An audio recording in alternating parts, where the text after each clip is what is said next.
Evangelical prayer fellowship ministries కుటుంబ సభ్యులు, విశ్వాసులు, సంఘ పెద్దలు, సేవకు బృందం ఇండియా అబ్రాడ్ ఆన్లైన్ వర్షిప్ సరస్సులో పాల్గొన్న ఆత్మీయులకు రక్షకుడు ప్రభువైన యేసుక్రీస్తు నామములో శుభ స్వాగతం తెలియజేస్తూ ఉదయకాల ఆరాధన ప్రార్థనతో ప్రారంభించుకుందాం. మహాపరిశుద్ధుడా, మహాగణుడా, మహోన్నతుడా, మహిమాన్వితుడా, మార్పులేని దేవా, అల్పులమైన, అయోగ్యులమైన, అపాత్రులమైన మా జీవితాలను మీరు పొడిగించారు ప్రభా. నీ వందనాలు, స్తోత్రాలు. ఈ కరోనా దినాల్లో కొంతమంది మీ పిలుపులు అందుకున్నారు ప్రభా, నీ సన్నిధికి చేర్చబడ్డారు ప్రభా.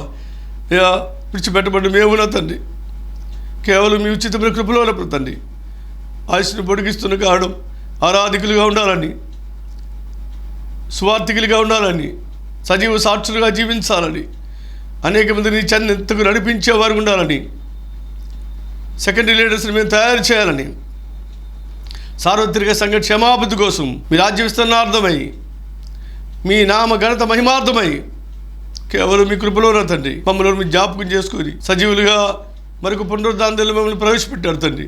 అందరి బట్టి వందనాలు ప్రభా, స్తోత్రాలు చెల్లిస్తున్నాను. ఉదయకాలం ఇండియా అబ్రాడ్ ఆన్లైన్ వర్షిప్ సర్వీసులు పాల్గొన్న ఆత్మీయులతో కలిసి ఆరాధించే ఆధిక్యతను మీరు అనుగ్రహించారు రాజా. అందరి బట్టి మీకు వందనాలు ప్రభా, స్తోత్రాలు చెల్లిస్తున్నాను. ప్రార్థనా టీవీ వారు ముందస్తుగా వారు రికార్డ్ చేసి టెలికాస్ట్ చేస్తూ యూట్యూబ్ ఛానల్కి అందిస్తున్న కారణం బట్టి ప్రార్థనా టీవీ యాజమాన్యం బృందాన్ని మీరు దీవించండి, ఆస్వాదించండి. వారి యొక్క పరిచయాలు మరింతగా విస్తృత పరిమాణాలను కృపను పొడిగించండి. యశ్యూర్ మల్టీ స్పెషాలిటీ హాస్పిటల్ 3 నెలలుగా కోవిడ్ కేర్గా మార్పు చేయబడి అనేక మంది సేవలు అందిస్తుండగా ట్రీట్మెంట్ తీసుకున్న ప్రతి ఒక్కరు కూడా 100% 100% వారు ఆరోగ్య సేవను మేలు పొందుకొని సంతోషంతో డిశ్చార్జ్ అవ్వడానికి నీ కృపను అనుగ్రహించవలసిన వేడుకుంటున్నాను తండ్రి. గవర్నమెంట్ హాస్పిటల్స్, ప్రైవేట్ హాస్పిటల్స్లో ఎంతో త్యాగపూరితంగా సేవలు అందిస్తున్నటువంటి medical doctors, nursing staff, sanitary staff మీరు దీవించండి, ప్రతిఫలం దయచేయండి ప్రభా. మీ భద్రత వారికి అనుగ్రహించవలసిన వేడుకుంటున్నాను. 2 తెలుగు రాష్ట్రాల్లో కరోనా కేసులు తగ్గుతున్న కారణాన్ని బట్టి, కర్ఫ్యూ సడలింపుని బట్టి మీకు వందనాలు ప్రభా, స్తోత్రాలు చెల్లిస్తున్నాను. మరింతగా మిగిలిన 12 గంటలు కూడా మా కర్ఫ్యూ ఆంధ్రప్రదేశ్లో సడలింపు చేయబడినట్లుగా తండ్రి, మూత వేయబడిన మందిరాలు మళ్ళా తిరిగి తెరవబడినట్లుగా ప్రభుత్వం వారు ఇచ్చినటువంటి నిబంధనలు పురస్కరించుకొని పాటిస్తూ మేము సజీవ సాక్షి బృందంగా మిమ్మల్ని ఆరాధించి నీ వాక్యాన్ని ధ్యానించి మందిరాల్లో మీ నామను మహింపరిచే భాగ్యాన్ని మీరు మాకు అనుగ్రహించండి ప్రభా. రాష్ట్రము, దేశముల యొక్క పాలకులు పాపములు క్షమించండి.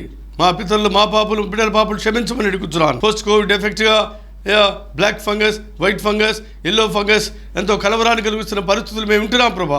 పూర్తిగా వాటిని మీరు సబ్సైడ్ చేయమని అడుగుతున్నాను. చిన్న బిడ్డల మీద 3rd వేవ్ పనిచేయకుండా పూర్తిగా నిర్వీర్యం చేయండి ప్రభా. అంతటా అందరూ కూడా ఆత్మస్వేచ్ఛను పొందుకున్నట్లుగా వైరస్ని అనుమతించిన దేవుడిగా అంతం చేస్తూ సర్వాధికారం కలిగిన దేవుడిగా సాధారణ పరిస్థితులు మీరు అనుగ్రహించవలసిందిగా నీ పాదపద్మాలు జరిపిస్తున్నాను తండ్రి. ఎంతమంది అతిథులుగా ఆత్మీయులను పోగొట్టుకున్నారు వారిని ఆదరించండి ప్రభా. అయ్యప్ప నగర్ అన్నపూర్ణ సోదరి, భక్తి కలిగిన బిడ్డ, విశ్వాసి, రక్షణ పొందిన బిడ్డ, నీ సన్నిధిలో ఆనందించిన బిడ్డ, నీ కొరకు సాక్షిగా జీవించిన బిడ్డను మీరు పిలుచుకున్నారు ప్రభా, మీ సన్నిధికి చేర్చుకున్నారు. విడిచిపెట్టబడిన కుటుంబ సభ్యులు ఆదరించండి, ఆత్మరక్షణ భాగ్యాన్ని మీరు అనుగ్రహించవలసిన వేడుకుంటున్నాను. హాస్పిటల్స్ లో ఉన్న, హోమ్ క్వారంటైన్స్ ఉన్న నీ బిడ్డలైన వారిని రక్షణార్థమై ఆధ్యాత్మికంగా బలపడడానికి దోహదకరంగా స్వస్థత కార్యం జరిగించవలసిన వేడుకుంటున్నాను. ఉదయకాలం ఆరాధన సందేశములు అందిస్తున్న బిడ్డలను ప్రతిష్ఠించండి, అభిషేకించండి, మరుగుపరచమని ఇండియా అబ్రాడ్ ఆన్లైన్ వర్షిప్ సదస్సులో ఈ ఆరాధనలో పాల్గొన్న ప్రతి ఒక్కరిని మీరు సంధించమని, సవిస్తారమైన దీవెనలు అనుగ్రహించమని, ఘనత మహిమ ప్రమాణం పొందుకోవలసిందిగా యేసుక్రీస్తు పరిశుద్ధమైన నామములో బ్రతిమలాడి వేడుకొంచున్నాను తండ్రి, ఆమేన్. మీ గృహాల్లో ఉంటుండగానే ప్రభునందు ప్రియమైన సహోదరి సహోదరులారా, సువార్త స్తుతి మార్గ పాటల పుస్తకం మీ చేతుల్లో కలిగి ఉండాలని, నాతో కలిసి మీరు కూడా ప్రభువుని కీర్తించి ఘనపరచవలసిన ప్రేమతో మీకు మనవి చేస్తున్నాను. 362వ పాట, సువార్త స్తుతి మార్గ పాటల పుస్తకంలోంచి 362వ పాట. హంపీలో, కర్ణాటకలో హంపీలో మన అనుబంధ పరిచర్గా, ఈపీఎఫ్ మినిస్ట్రీస్ అనుబంధ పరిచర్గా ఈస్టర్ నుంచి ఈ సంవత్సరం ఏప్రిల్లో బ్రాంచి ఆరాధన కార్యక్రమాలు ప్రారంభించి కొనసాగిస్తున్నటువంటి ఫస్ట్ బెంజమిన్ గారు వారు రచించి స్వరకల్పన చేసిన పాట 362వ పాట. యెహోవా నిన్ను స్తుతించుట నాకు మంచిది, మహోన్నతుడా నీ నామమును కీర్తించుట మంచిది. యెహోవా నిన్ను స్తుతించుట నాకు మంచిది, మహోన్నతుడా నీ నామము కీర్తించుట మంచిది. యెహోవా నిన్ను స్తుతించుట నాకు మంచిది, మహోన్నతుడా నీ నామము కీర్తించుట మంచిది. మా గనుడా నీ కృపను ప్రచురించుట మంచిది. మహాగణుడా నీ కృపను ప్రచురించుట మంచిది. మహిమగల రాజా నీదు కార్యములు వివరించుటే మంచిది. మహిమగల రాజా నీదు కార్యములు వివరించుటే మంచిది. యెహోవా నిన్ను స్తుతించుట నాకు మంచిది. మహోన్నతుడా నీ నామము కీర్తించుట మంచిది.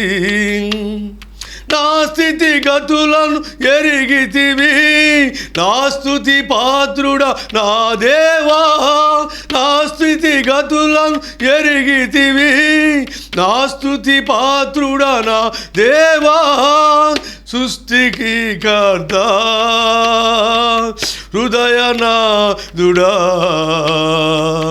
ఇష్టదైవమా ప్రాణప్రియుడా, ఇష్టదైవమా ప్రాణప్రియుడా. యెహోవా నిన్ను స్తుతించుట నాకు మంచిది. మహోన్నతుడా నీ నామము కీర్తించుట మంచిది.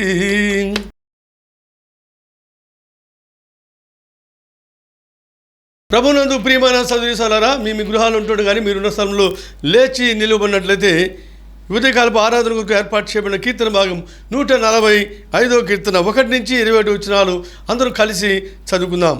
ఇది దావీదు రచించిన కీర్తన 145. రాజవైన నా దేవా, నిన్ను ఘనపరచెదను, నీ నామమును నిత్యము సన్నుతించెదను. అనుదినము నేను స్తుతించెదను, నిత్యము నీ నామమును స్తుతించెదను. యెహోవా మహాత్యము గలవాడు, ఆయన అధిక స్తోత్రము నొందదగినవాడు. ఆయన మహాత్యము గ్రహింప శక్యము కానిది. ఒక తరము వారు మరి ఒక తరం వారి ఎదుట నీ క్రియలను కొనియాడుదురు, నీ పరాక్రమ క్రియలను తెలియచేదురు. మహోన్నతమైన నీ ప్రభావ మహిమను, నీ ఆశ్చర్య కార్యములను నేను ధ్యానించెదను. నీ భీకర కార్యముల విక్రమమును మనుషులు వివరించెదరు. నేను నీ మహాత్యమును వర్ణించెదను. నీ మహాదయాలత్వమును గూర్చిన కీర్తిని వారు ప్రకటించెదరు. నీ నీతిని గూర్చి వారు గానము చేసెదరు. యెహోవా దయాదాక్షిణ్యములు గలవాడు, ఆయన దీర్ఘశాంతుడు, కృపాతిశయము గలవాడు. యెహోవా అందరికీ ఉపకారి, ఆయన కనికరములు ఆయన సమస్త కార్యముల మీద ఉన్నవి. యెహోవా నీ క్రియలన్నీ నీకు కృతజ్ఞతాస్తుతులు చెల్లించున్నవి. నీ భక్తులు నిన్ను సన్నుతించుదురు. ఆయన రాజ్య మహోన్నత ప్రభావమును ఆయన బలమును నరులకు తెలియచేయుటకై నీ భక్తులు నీ రాజ్య ప్రభావమును గురించి చెప్పుకొందురు. నీ శౌర్యమును గురించి పలుకుదురు. నీ రాజ్యము శాశ్వత రాజ్యము, నీ రాజ్య పరిపాలన తరతరమును నిలుచును. యెహోవా పడిపోవు వారందరినీ ఉద్ధరించువాడు, కృంగిపోయిన వారందరినీ లేవనెత్తువాడు. సర్వజీవుల కన్నులు నీ వైపు చూస్తున్నవి. తగిన కాలమందు నీవు వారికి ఆహారం ఇచ్చుదువు. నీవు నీ గుప్పిలు నింపి ప్రతి జీవి కోరికను తృప్తిపరచుతున్నావు. యెహోవా తన మార్గములన్నిటిలో నీతి గలవాడు, తన క్రియలన్నిటిలో కృపచూపువాడు. తనకు మొర్రపెట్టు వారికి అందరికీ, తనకు నిజముగా మొర్రపెట్టు వారికి అందరికీ యెహోవా సమీపముగా ఉన్నాడు. తన యందు భయభక్తులు గల వారి కోరిక ఆయన నెరవేర్చును. వారి మొర్ర ఆలకించి వారిని రక్షించును. యెహోవా తను ప్రేమించు వారినందరినీ కాపాడును. అయితే భక్తిహీనులందరినీ ఆయన నాశనము చేయును. నా నోరు యెహోవాను స్తోత్రము చేయును. శరీరులందరూ ఆయన పరిశుద్ధ నామమును నిత్యము సన్నుతించురుగాక. ప్రార్థన చేస్తున్నాం. మహాపరిశుద్ధుడా, జీవాధిపతి యేసయ్య, మీ వందనాలు ప్రభా, స్తోత్రాలు చెల్లిస్తున్నాను. ఉదయకాలం 145 కీర్తన అనుసరించి మీ గుణగణాలు మహిమన్వితాలు గుర్తించినట్టు స్థుతించినట్లు తగిన సహాయం దయచేయండి. అల్పుడను అయోగ్యుడను బలహీనుడు ప్రభా కనికరించండి, మరుగుపరచండి, మహిమ పొందమని యేసుక్రీస్తు ప్రభు పరిశుద్ధమైన నామములో బ్రతిమలాడి వేడుకుంటున్నాను తండ్రి, ఆమేన్. Please be seated. దయచేసి కూర్చోండి. దావీదు రచించిన ఈ 145 కీర్తన 1 నుంచి 21 వచనాలు కూడా మనము సంపుటీకరించి సమరైజ్ చేసి ఒక టైటిల్ ఇవ్వడానికి ప్రయత్నం చేస్తే testify to God's great acts, దేవుని గొప్ప క్రియలకు సాక్షిగా ఉండుట. 1 నుంచి 21 వచనాల్లో కీర్తనకారుడు దేవుని యొక్క గుణగణాలు, మహిమ ఉన్నత లక్షణాలు అనేకంగా తెలియజేస్తుండగా, మొదటి వచనము రాజాది రాజు, రెండవ వచనంలో అనుదినము ఆరాధనకు పాత్రుడు. మూడవ వచనంలో అధిక స్తోత్రార్హుడు. నాలుగవ వచనం పరాక్రమ కార్యములు జరిగించేవాడు. ఐదవ వచనం ఆశ్చర్య కార్యములు జరిగించేవాడు. ఆరో వచనం మహాత్యము గలవాడు. ఏడవ వచనం దయాళుడు నీతిమంతుడు. ఎనిమిదవ వచనం దయాదాక్షిణ్యపూర్ణుడు దీర్ఘశాంతుడు కృపాతిశయం గలవాడు. తొమ్మిదవ వచనం సర్వోపకారి. 13వ వచనం శాశ్వత రాజ్యము గలవాడు. 14వ వచనం ఉద్ధరించేవాడు లేవనెత్తేవాడు ప్రేమామయుడు. 15వ వచనం పోషకుడు. 16వ వచనం సంరక్షకుడు. 18వ వచనం సమీపముగా ఉన్నవాడు. 19వ వచనం కోరికలు నెరవేర్చేవాడు మొర ఆలకించేవాడు. 20వ వచనం కాపాడేవాడు.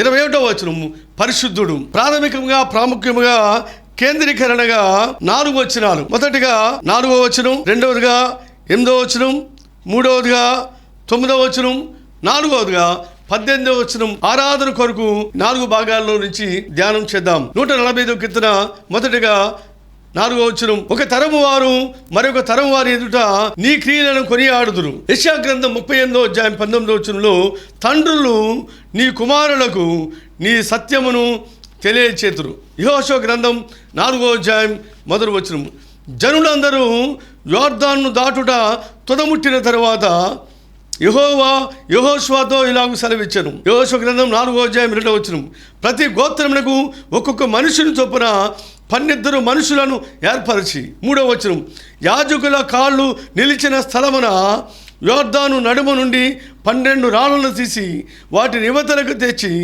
మీరు ఈ రాత్రి బస చేయ చోట వాటిని నిలువబెట్టడని వారికి ఆజ్ఞాపింపు. 6వ వచనం ఇక మీదట మీ కుమారులు ఈ రాళ్ళు ఎందుకని అడిగినప్పుడు మీరు యెహోవా మందసం మీదట యోర్దాను నీళ్లు ఏకరాశిగా ఆపబడెను. 7వ వచనం అది యోర్దాను దాటుచుండగా యోర్దాను నీళ్లు ఆపబడెను గనుక ఈ రాళ్ళు చిరకాలం వరకు ఇశ్రాయేలులకు జ్ఞాపకార్థముగా ఉండునని వారితో చెప్పవలను.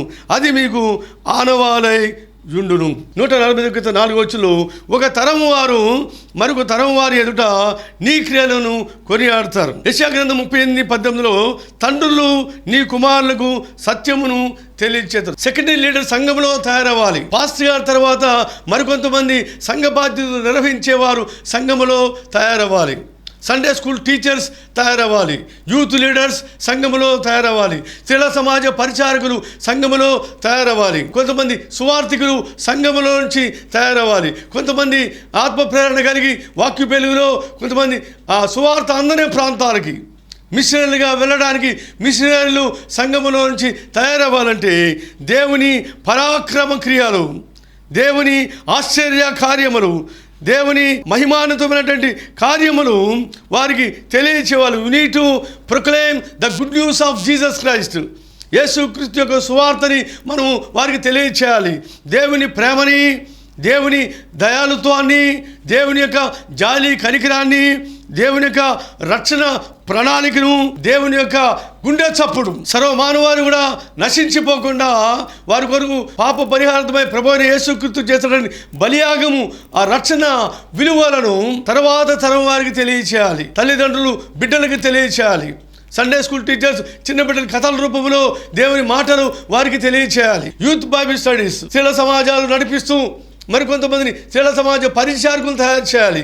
పాస్టర్ గారితో పాటు మరికొంతమంది ఉద్యోగం చేస్తూ నశించిపోయే ఆత్మల పట్ల భారం కలిగినటువంటి వారు, వాళ్ళు వ్యాపారం చేస్తున్నా, ఉద్యోగం చేస్తున్నా, వారు ప్రైవేటు రంగంలో పనిచేస్తున్నా, పబ్లిక్ రంగంలో పనిచేస్తున్నా, చేతి వ్యాపారం కలిగి ఉన్నా, మధ్య రకమైనటువంటి పెద్ద రకమైనటువంటి వ్యాపారాలు కలిగి ఉన్నప్పుడు కూడా నశించిపోయే ఆత్మల పట్ల భారము కలిగినటువంటి వారిని సెకండరీ లీడర్స్ తయారు చేయాలి. తరము వారు తర్వాత తరం వారికి దేవుని క్రియలను తెలియచేయాలి. అది దేవుని యొక్క ప్రణాళిక సంకల్పమైనది. ఈ యెహోషువ గ్రంథంలో మనం గమనించినట్లయితే 4వ అధ్యాయం 1 నుంచి 7 వరకు మనం గమనించినప్పుడు మోషే ఉండగా యెహోషువ తయారయ్యాడు. మోషే చనిపోయిన తర్వాత యెహోషువ నాయకత్వ బాధ్యతలు చేపట్టలేదు. మోషే ఉండగానే యెహోషువ తయారు చేయబడ్డాడు. అపోస్తలులైన పౌలు వెంబడి తిమోతి తయారు చేయబడ్డాడు. అంద్రెయ తన సహోదరుడైన పేతురుని ప్రభువు దగ్గరికి తీసుకొచ్చి పరిచయం చేస్తే ఏమని పరిచయం చేశాడు? మేము మెస్సయాని కనుగొన్నామని. మోషే ఉండగా యెహోషువ తయారు చేయబడ్డాడు.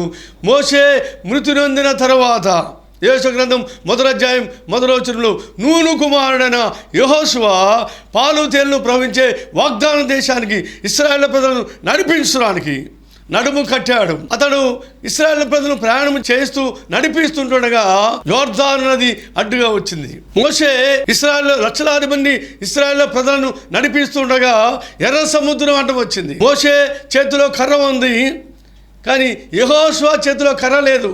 కానీ యెహోషువ యాజకుల భుజాల మీద నిబంధన మందసాన్ని ఉంచాడు. బగబగబగ మండిపోతున్నటువంటి ఆ మండుచున్న పద ఆకర్షితుడైన మోషే దగ్గరికి వస్తున్నప్పుడు, మోషే నీ పాదాల గురించి చెప్పులు విడిచిపెట్టు, నీవు నిల్చున్న స్థలం పరిశుద్ధమైనది.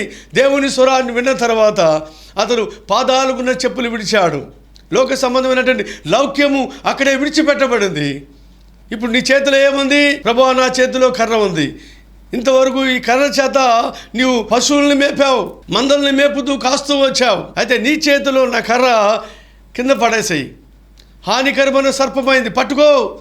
హానికరమైన సర్పాన్ని పట్టుకోగా చలనం లేని కర్రగా మారింది. ఈ కర్ర తీసుకొని నువ్వు ఫరో ముందు నిలబడతావు. అద్భుతమైన సూచక క్రియలు నేను జరిగిస్తాను. లక్షలాది మంది ఇశ్రాయేలు ప్రజలను ఐగుప్తు ఫరో వెట్టి చాకిరి బానిసత్వం నుంచి విడిపించి వారిని నడిపించడానికి నేను నాయకుడిగా నేను ఎన్నుకుంటున్నాను. అప్పుడు మోషే అన్నాడు, నీవు సేవిస్తున్నావే, ఆరాధిస్తున్నావే, ఆ దేవుని పేరేంటని ఫరో రాజు అడిగితే ఏం చెప్పాలి?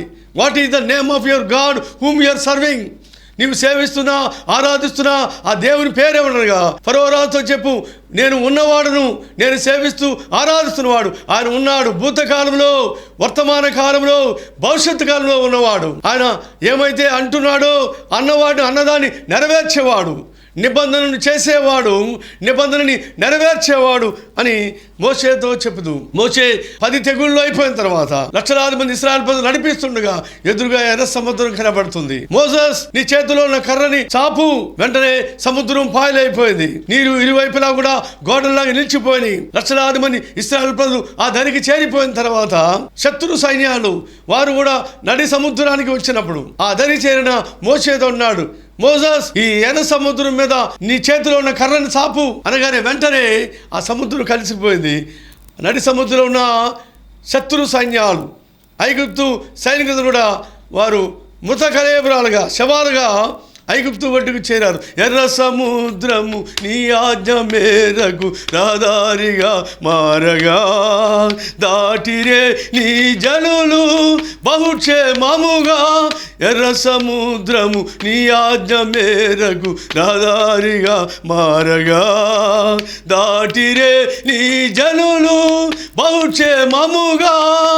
ఆ జలములలోనే శత్రు సైన్యము మునిగి పోయనే. కృపా సత్య సంపూర్ణుడా, సర్వలోకానికే చక్రవర్తివి నీవే యేసయ్యా. సర్వలోకానికే చక్రవర్తి నీవే యేసయ్యా. మోషే ద్వారా కర్రను ఉపయోగించిన దేవుడు యెహోషువ నాయకత్వంలో ఆ నిబంధన మందసాన్ని యాజకులు మోస్తున్నారు. ఎవరు పడితే వాళ్ళు మోయడానికి వీలేదు. ప్రత్యేకించబడిన ప్రతిష్ఠితమైన జనముగా చేయబడిన యాజకులు మాత్రమే ఆ నిబంధన మందసాన్ని మోయాలి. మందసంలో ఏమున్నది అని ఆలోచన చేస్తే ఇశ్రాయేలుకు దేవుడు అనుగ్రహించిన రాజ్యాంగం, 2 రాతి పలకల మీద ఇశ్రాయేలుకి దేవుడు అనుగ్రహించిన రాజ్యాంగం ఉన్నది. ఇశ్రాయేలు ఏది చూడాలో ఏది చూడకూడదు, ఏది తినాలో ఏది తినకూడదు, ఏమి త్రాగాలో ఏది తాగకూడదు, ఎక్కడికి వెళ్ళాలో ఎక్కడికి వెళ్ళకూడదు, ఏమి చేయాలో ఏమి చేయకూడదు. రాజ్యాంగాన్ని మరి శిరసా వహిస్తే ఏ విధంగా మేలు కలుగుతుంది, క్షేమము కలుగుతుంది. లోబడితే విధేయత చూపిస్తే రాజ్యాంగమునకు, దేవుని యొక్క చట్టానికి, దేవుని యొక్క ధర్మశాస్త్రానికి లోబడితే ఏ విధంగా క్షేమాన్ని, అభివృద్ధిని, ఆశీర్వాదాన్ని అనుభవించగలరు.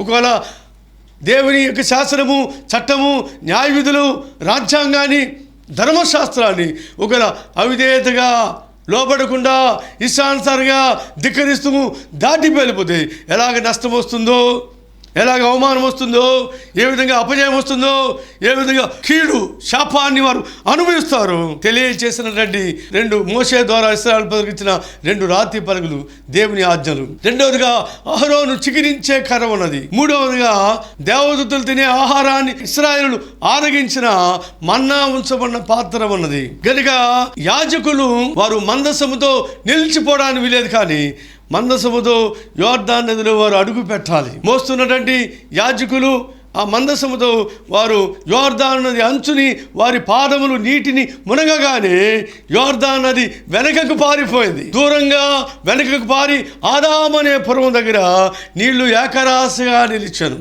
భయము తొలగిపోయింది. జయము దేవుడు వారికి అనుగ్రహించాడు. కారణం వారు మందసముతో యాజకులు వారు అడుగు పెట్టారు. అడుగు పెడితే మార్గము సరళమవుతుంది. విశ్వాసమును కర్తయు కొనసాగించేవాడు యేసు వైపు చూచుతూ పందెపు రంగములు ఓపికతో పరిగెత్తుదుము హెబ్రీ గ్రంథకర్త సెలవిస్తున్నాడు. వారు ప్రయాణము సాగిస్తూ ఉండగా మార్గము సరళమైంది.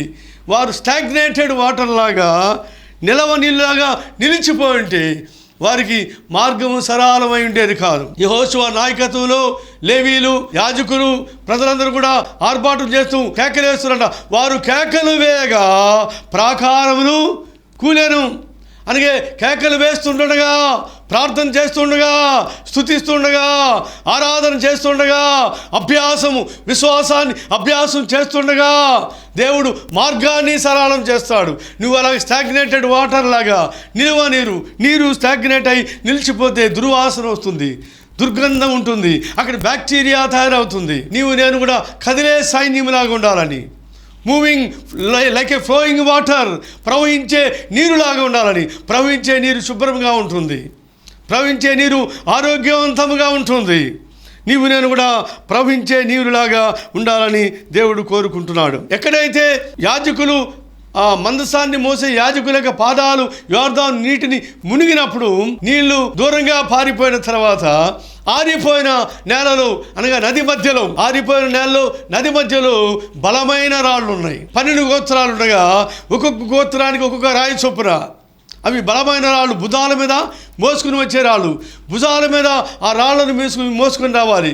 గోత్రానికి ఒక రాయి చొప్పున 12 గోత్రాలు కూడా 12 రాళ్ళు మోసుకుని వచ్చి ఎక్కడైతే యాజకులు యోర్దాను నీటి అంచున వారు పాదాలు నిలిపారో ఆ స్థలములో ఈ 12 రాళ్ళు నిలబెట్టాలి. కొన్ని రాళ్ళు సన్నగా ఉన్నాయి, కొన్ని రాళ్ళు లావుగా ఉన్నాయి, కొన్ని రాళ్ళు పొట్టిగా ఉన్నాయి, కొన్ని రాళ్ళు పొడుగ్గా ఉన్నాయి. తారతమ్యాలు కనపడకుండా ఉండినట్లుగా వాటికి సున్నం పూయాలని చెప్పాడు. సున్నాన్ని పూశారు. ఆ తర్వాత వాటి మీద రాతలు రాయాలి. సున్నము పూయబడిన, రాతలు రాయబడిన రాళ్లను పిల్లలు వచ్చి అడుగుతారంట. డాడీ డాడీ, పెదనాన్న, చిన్నన్నయ్య, పెద్దన్నయ్య, బాబాయ్, తాతయ్య, ఏంటి రాళ్ళు? ఇక్కడ 12 రాళ్ళు ఉన్నాయేంటి? కొన్ని పొట్టిగా ఉన్నాయి, కొన్ని పొడుగ్గా ఉన్నాయి, కొన్ని సన్నగా ఉన్నాయి, కొన్ని లావుగా ఉన్నాయి. వాటి మీద తెల్లటి పూత పూస్తుంది, వాటి మీద రాతులు రాసున్నాయి. ఏమిటి అనంటే పితరుల దేవుడైనటువంటి యెహోవా ఇశ్రాయేలు ప్రజలు ఏ విధంగా బానిసత్వం నుంచి, బంధకాల నుంచి, శత్రువుల చేతుల నుంచి ఏ విధంగా ఎర్ర సముద్రాన్ని పాయలు చేసి విడిపించాడు, యోర్దాను నదిని ఏ విధంగా ఏకరాశిగా చేశాడు. నిబంధన మనసు వారి మధ్యలో ఉండి వారు మోస్తూ ఉండగా, ప్రయాణం చేస్తుండగా నీళ్లను, యాజకుల పాదాలు నీళ్లను తాకగానే వెనక్కి పారిపోయి ఆదాముని పురం దగ్గర నిలిచిపోయినట్లుగా ఆ మహత్తరమైన కార్యాలు, అద్భుతమైన కార్యాలు, పరాక్రమ కార్యాలు, ఆశ్చర్య కార్యాలు మీ బిడ్డలకు తెలియచేయండి. ఈ దినాల్లో VBSలో ఉండగానే యేసు ప్రభుని రక్షకుడిగా అంగీకరించారు. వాళ్ళు సాక్ష్యాలు చెప్తుంటారు. బాప్తిస్మ సమయంలో నేను 9th క్లాస్ చదువుతుండగా, నేను 10th క్లాస్ చదువుతుండగా VBS 10 దినాలు జరిగింది. అందులో మిషనరీ లెసన్ ద్వారా నా హృదయాన్ని ప్రభుకి ఇచ్చాను. అందులో బైబిల్ లెసన్స్ అన్నయ్య టీచ్ చేస్తూ ఉంటే నా హృదయాన్ని ప్రభుకు తెచ్చి ప్రభువుని అంగీకరించాను. కొంతమంది ఇంటర్మీడియట్ చదువుతుండగా, కొంతమంది డిగ్రీ చదువుతుండగా యూత్ బైబిల్ స్టడీస్లో నేను ప్రభువుని అంగీకరించాను. మందిరంలో దేవుని వాక్యం అందిస్తుండగా నా దాన్ని ప్రభు కొరకు తెరిచాను. ఎంత అద్భుతమైంది. నేను డిగ్రీ పూర్తయిన తర్వాత ప్రభువుని అంగీకరించాను. చాలా సమయాన్ని, నేను కాలాన్ని దుర్వినియోగం చేశాను. అయితే నా కుమారుడు గురించి ప్రార్థన చేశాను. ప్రభువా, నా బిడ్డ ఇంటర్మీడియట్లో ఉండగా నేను అంగీకరించాలని ప్రార్థన చేస్తే 10th క్లాస్లోనే నా కుమారుడు శామ్యూల్ జీవన్ దత్ చెక్కు 10th క్లాస్లో ఉండగానే ఫస్ట్ బెంజమిన్ గారు యూత్ నడిపించేవాడు. ఆయన గిటార్ వాయిస్తూ ఆ వర్షిప్ లీడ్ చేస్తూ ఉండేవాడు. ఫస్ట్ బెంజమిన్ గారు యూత్ ఎవరెవరికి బైబిల్ స్టడీ చెప్తున్నప్పుడు యూత్ బైబిల్ స్టడీలో నా కుమారుడు చెక్కు ప్రభుకి వరకు ఉదయాన్ని తెరిచాడు.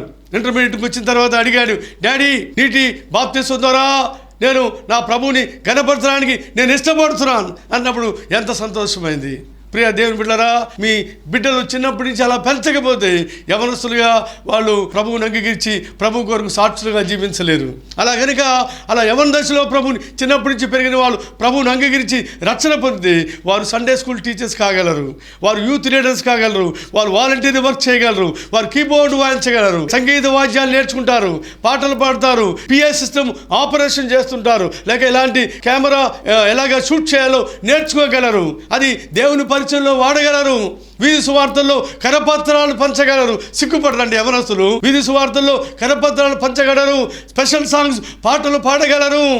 సువార్త సభల్లో అరేంజ్మెంట్స్ అన్ని సాపలు వేయడం, కుర్చీలు వేయడం, అన్ని రకాల అరేంజ్మెంట్స్, వాటర్ ఏర్పాటు చేయడం, అందరినీ రిసీవ్ చేసుకోవడం. ఇలాగా యవనస్తులు సిగ్గుపడుకు నిలబడాలంటే, వాలంటీర్స్ తయారు కావాలంటే చిన్నప్పటి నుంచే నారుమడి సండే స్కూల్లో నుంచి దేవునికి భక్తులు వారు పెరగాలి. చిన్నపిల్లలు అడుగుతారంట, డాడీ పెదనాన్న ఈ రాళ్ళు ఎందుకు నిలబడ్డారు? మన కుటుంబాలు ఏ ఏరియాలో ఉన్నా సరే వాళ్ళు రాళ్ళులాగా ప్రతినిధులాగా నిలబడాలని దేవుడు కోరుకుంటున్నాడు. ఆటోనగర్లో ఉన్నవారు ఆటోనగర్ బ్రాంచ్కి సంబంధించి వారి కుటుంబము రాళ్లలాగా దేవుని కొరకు ప్రతినిధులుగా నిలబడాలి. సనత్ నగర్, కానూరు, పెనమలూరు, తాడిగడప, అయ్యప్ప నగర్, యనమగుదురు, అంబేద్కర్ నగర్, మంగళగిరి, సింగనగూడెం లోకల్గా ఉన్న 11 బ్రాంచుల్లో ఏ బ్రాంచ్ సంబంధించి మన బిడ్డలు, యవన బిడ్డలు, సహోదరులు, సహోదరులు వారు ప్రభు కొరకు సాక్షులుగా ఉండాలి. శిల సమాజ పరిచారకులుగా ఉండాలి. వీధి సువార్తల్లో దేవుని వాక్యాన్ని ప్రకటించేవారు ఉండాలి. వీధి సువార్తల్లో కరపత్రాలు పంచేవారు ఉండాలి. ఆయా అరేంజ్మెంట్ చేయడానికి ముందస్తుగా ఉండి చురుగ్గా ఉండాలి. చిన్న పరిచర్య కావచ్చు, పెద్దది కావచ్చు, కొన్నిసార్లు కనబడేది కావచ్చు, కొన్నిసార్లు స్టార్ బిహైండ్ ద స్క్రీన్ లాగా ఈ రోజున జూమ్ ఆన్లైన్ సర్వీస్ సమర్థవంతంగా నిరాటంకంగా కొంతకాలం నుంచి కొనసాగించబడ్డానికి కారణం ఏమనగా వెనకాల పాస్టర్ ప్రకాష్ తను టెక్నికల్ మానిటర్ చేస్తున్నాడు. టెక్నికల్ ఆపరేషన్ మానిటర్ చేస్తుండగా వాళ్ళకి స్క్రీన్ మీద ప్రార్థనాంశాలు పడుతున్నాయి. ప్రార్థన చేయడానికి వీలుగా ప్రార్థనాంశాలు చూస్తూ తేలిగ్గా ఈ ప్రార్థన ఉద్యమం, ప్రార్థన అత్యవసర ప్రార్థన విజ్ఞాపనలు పగలు రాత్రి కూడా 2 గంటలు కొనసాగించబడుతున్నాయి. ఎవరికి దేవుడు ఏ రకమైన టాలెంట్ ఇచ్చాడో అలాగా మనకున్నటువంటి సమయాన్ని, దేవుడిచ్చిన సామర్థ్యాన్ని, దేవుడిచ్చిన సొమ్ముని, దేవుడిచ్చిన టాలెంట్స్, తలాంతులని ఆయన మహిమ కొరకు వెచ్చించినట్లుగా సంగీత వాద్యాలు, keyboard, pads, jazz drums, guitar, ఈ విధంగా సంగీత వాద్యాలు నేర్చుకుంటూ ప్రభువును స్తుతించి ఆరాధించినట్లుగా, ఒకవేళ పిఏ సిస్టమ్ ఆపరేషన్స్ లేక వాహనాలుంటే వాహనాలను దేవుని యొక్క కొంతమంది ఎక్కించుకొని తీసుకుని వెళ్తూ ఆ విధంగా మరి పరిచయంలో మనం సహకరించడానికి, ఫిజికల్ అరేంజ్మెంట్ చేయడానికి, వీరి సువార్తల్లో మనం సహాయం చేయడానికి. ఎప్పుడు ఎలా వస్తారు? అప్పటికప్పుడు తయారవరండి. వారిని చిన్నప్పటి నుంచే మనం తయారు చేయాలి. నాయకులు తయారు కావాలి.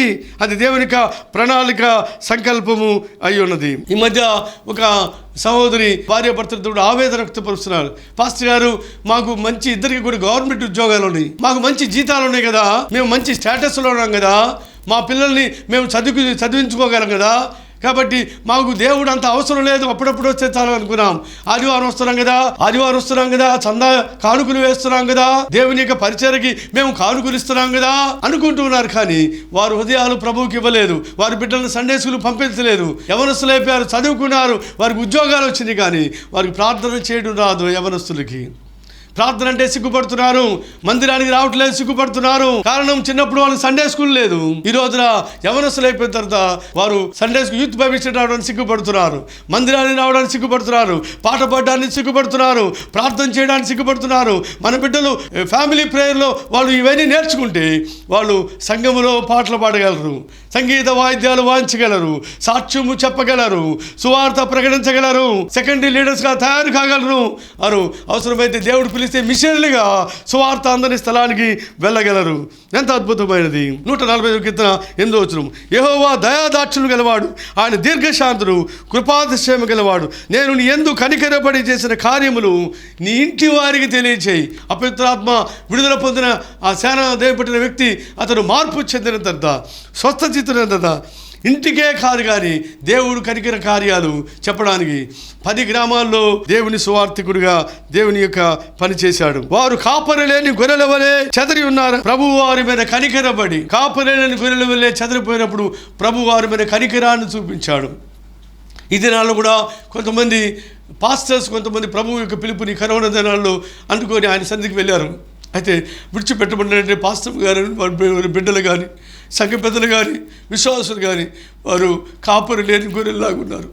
వారు ఎంతో నిరుత్సాహవుతున్నారు. కానీ దేవుడు వారిని విడిచిపెట్టడు.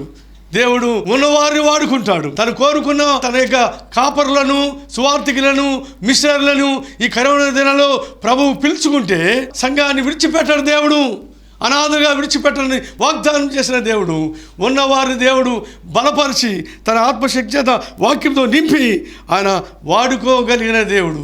ఆయన సంఘము కొరకు ఆయన గుండె చప్పుడు, దేవుని గుండె చప్పుడు తన రక్తమిచ్చి సంపాదించుకున్న సంఘం. ఈ సంఘం యొక్క అభివృద్ధి కొరకు ఆయన మనసు కలిగి ఉన్నటువంటి దేవుడు. నాయను గ్రామానికి సంబంధించిన విధవరాలు తన కుమారుడు యవనస్తుడు ఇక పాడి మోసుకుని వెళ్ళిపోతుంటే ఆమె రొమ్ము కొట్టుకుంటుందండి.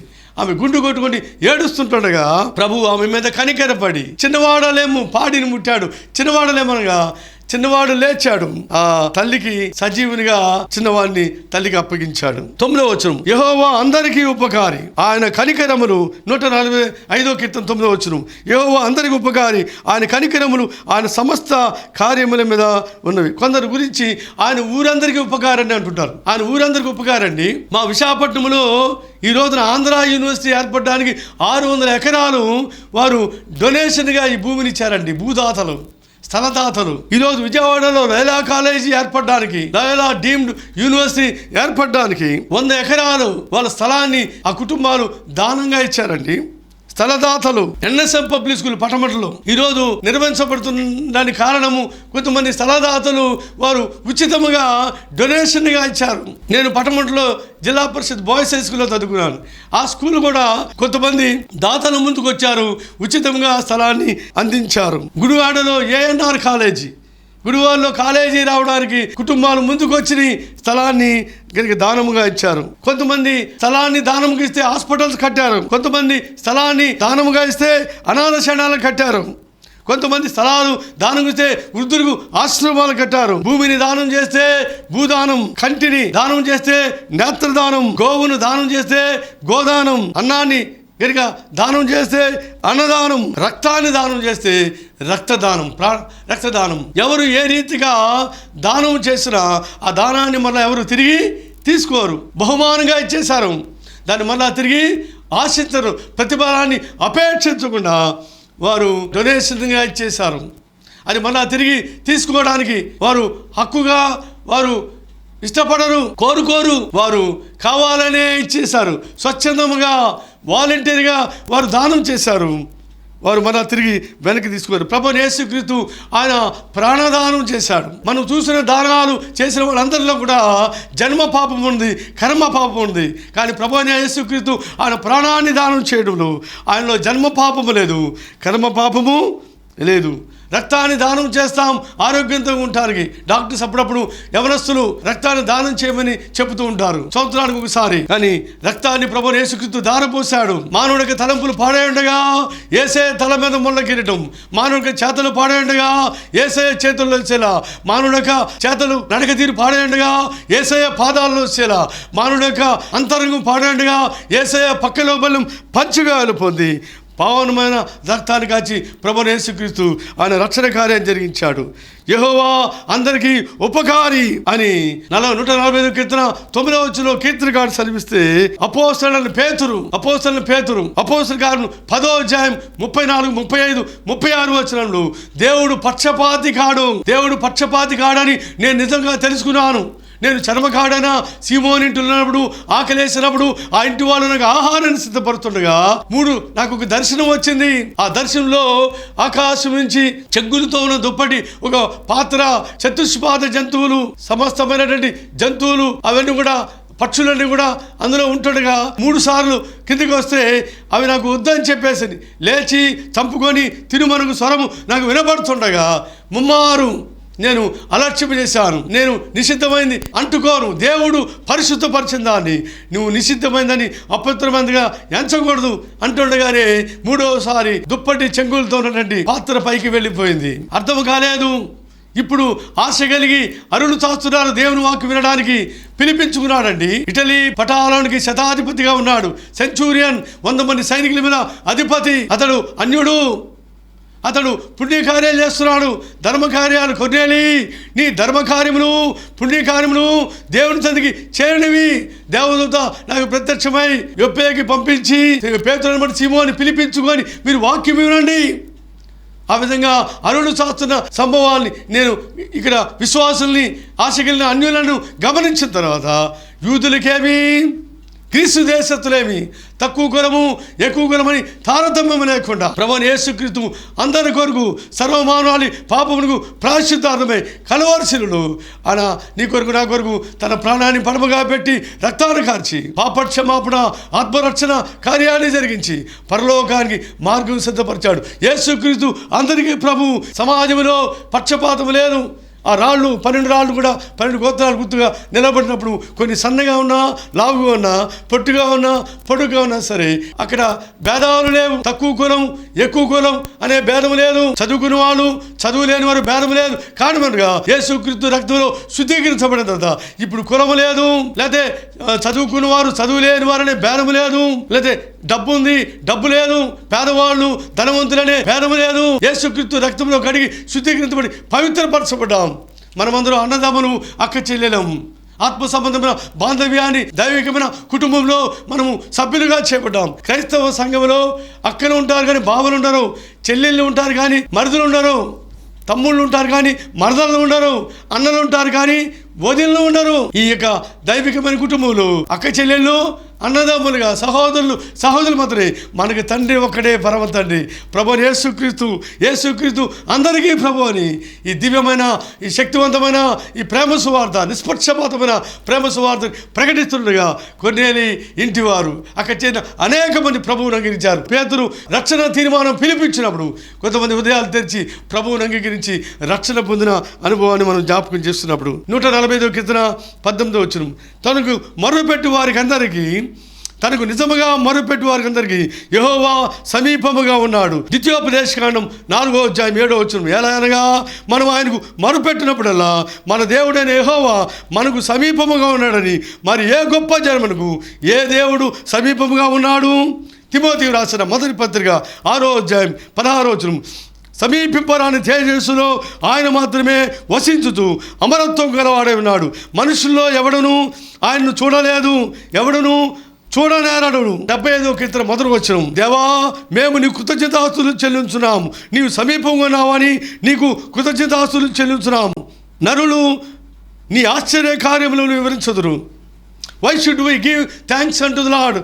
ఎందుకు మనం దేవునికి కృతజ్ఞతాస్తులు చెల్లించాలి అనగా ఆయన సమీపముగా ఉన్న దేవుడు. మిట్ట మధ్యాహ్నం ఎండవేళ విత్ నేకెడ్ ఐస్, ఈ నగ్న నేత్రాలతో బాహ్య నేత్రాలతో సూర్యుని చూడలేము, ఎంతో దూరంలో ఉన్న సూర్యునే చూడలేము. కానీ సమీపింపరాని తేజస్సులో ఉండి అమరత్వానికి వెళ్ళినటువంటి మహిమానిత దేవుడు, కోటి సూర్యకాంతుల తేజస్సు కలిగిన మహిమ కలిగిన దేవుడు ఆయన భూమికి వస్తే మానవుడు మలమల మాడిపోతాడు. మహిమను విడిచిపెట్టి తండ్రితో కూడా విడిచిపెట్టకుండా భాగ్యమని ఎంచుకోలేదు. కానీ ఆయన రిక్తుడుగా భూమి మీదకి వచ్చాడు. శిలువ మరణం పొందినంతగా మానవుడుగా ఈ భూమికి వచ్చి ఆయన నీ కొరకు నా కొరకు రక్తాన్ని కార్చి ఆయన నిన్ను కూడా దేవుని రాజ్యానికి పాలిభాగస్తుడుగా పాపక్షమాపణ ఆత్మరక్షణ కార్యాన్ని జరిగించి పరలోకానికి పౌరత్వాన్ని ప్రసాదించిన భాగ్యాన్ని మనము జ్ఞాపకం చేసుకున్నట్లుగా ఆయన సమీపానికి వచ్చిన దేవుడు, సమీపరాన్ని తేజస్సున్న మహిమగలిగిన దేవుడు, మానవాళికి తను ఆశ్రయించిన వారికి, ఆరాధించే వారికి, అర్థించేవారికి, తన కొరకు అరులు చాచేవారికి అందుబాటులో ఉండినట్లుగా ఆయన సమీపానికి దిగి వచ్చిన దేవుడు. 2021 సంవత్సరాల క్రితం చరిత్రలో సమీపించరాని తేజస్సులో నీవు వసించు వాడవైనా నా సమీపమునకు దిగి వచ్చినావు నీ ప్రేమ వర్ణింపతరమా యేసయ్యా నీ ప్రేమెంత బలమైనది యేసయ్యా నీ కృప ఎంత విలువైనది యేసయ్యా నీ ప్రేమెంత బలమైనది యేసయ్యా నీ కృప ఎంత విలువైనది సమీపించరాని తేజస్సులో నీవు వసించు వాడవైనా మా సమీపమునకు దిగి వచ్చినావు నీ ప్రేమ వర్ణింపతరమా. ఎంత సమీపానికి ప్రభు దిగి వచ్చాడంటే త్రోవ పక్కన గుడ్డి భర్తమై కేకలేస్తున్నాడు, దావీదు కుమారుడా నన్ను కరుణించు. శిష్యుడు అతన్ని గద్దిస్తుండగా అతను మరింతగా బిగ్గరగా కేకలేస్తున్నాడు. ప్రభు అతన్ని పిలిపించాడు. కన్నులు తెరిచే ముందు నేను నీకేమి చేయాలని కోరుకున్నావు? అందుడను ఇతరుల మీద ఆధారపడుతున్నాను, నేను స్వతంత్రుని కావాలి, ఇతరుల మీద ఆధారపడకుండా నాకు స్వేచ్ఛ కావాలి, చూపు కావాలంటుండగా చూపుని పొందుకున్న వ్యక్తి అంట చూపుని అనుగ్రహించిన ప్రభువుని వెంబడించాడు. ఎంత సమీపంగానంటే పేతురు ప్రభు వైపు చూస్తూ నీళ్ళమే నడుస్తున్నాడు. మళ్ళా సముద్రం వైపు చూస్తున్నప్పుడు అలలకు అదిరి బెదిరి అతను కృంగిపోతున్నప్పుడు Lord save me as I'm sinking down, ప్రభువా నేను మునిగిపోతున్నాను, నన్ను రక్షించమనిగా ప్రభు ఆపన్న హస్తాన్ని అందించే అంత సమీపముగా కపెర్నహూములో కప్పు తీసి కిందకి దించారు. ఆ పక్షవాతం బాధపడుతున్న వ్యక్తి మంచం మీద ఉండగా ప్రభు ఉన్నాడు, నీవు లేచి నీ పని పెట్టుకొని నడిచి వెళ్ళమనగా తక్షణమే వాడు లేచి వారందరూ ఏంటో నడిచిపోయారు కనుక వారందరూ విభ్రాంతులది. మనం ఇలాంటి కార్యమును ఎన్నడూ చూడలేదని ఒకరితో ఒకటి చెప్పుకుంది అంత ప్రజలు ఆశ్చర్యపోయినట్లుగా అద్భుతమైన కార్యము జరిగించినట్లుగా ప్రభు సమీపముగా ఉన్న దేవుడు. 13వ వచనం, నీ రాజ్యము శాశ్వత రాజ్యము, నీ రాజ్య పరిపాలన తరతరములు ఉండును. రాజ్యాలు అంతరించిపోతాయి, కొంతకాలమే ఉంటుంది రాజ్యాలు. 5 సంవత్సరంలే ఇక సీఎం ఉంటాడు, 5 సంవత్సరంలే ప్రైమ్ మినిస్టర్ ఉంటాడు. రాజ్యాలు కొంతకాలం రాజులు అంతరించిపోతారు. నెబుకద్నెజరు రాజుకి కల వచ్చినప్పుడు కలభావాన్ని దానియేలు తెలియజేస్తూ, రాజా నీవు పరిపాలన చేస్తున్నవే ఈ బబులోను సామ్రాజ్యం అది స్వర్ణయుగం, ప్రజలందరూ కూడా క్షేమంగా సుభిక్షంగా ఉన్నారు, తల బంగారంతో పోల్చబడింది కదా. ఆ తర్వాత నీ తర్వాత ఈ బబులోను సామ్రాజ్యం మాదీయ పారసీక సామ్రాజ్యం వస్తుంది, అది వెండి చేయబడింది ఉదరం, అది మాదీయ పారసీక సామ్రాజ్యం. ఆ తర్వాత గ్రీసు సామ్రాజ్యం వస్తుంది. ఇత్తడి తొడలు ఇత్తడి మయమై ఉండగా ఇత్తడి లోహంతో చేయబడిన రీతిలో గ్రీసు సామ్రాజ్యం, అది కూడా అలెగ్జాండర్ ద గ్రేట్ పరిపాలన చేశాడు, అంతరించిపోతుంది.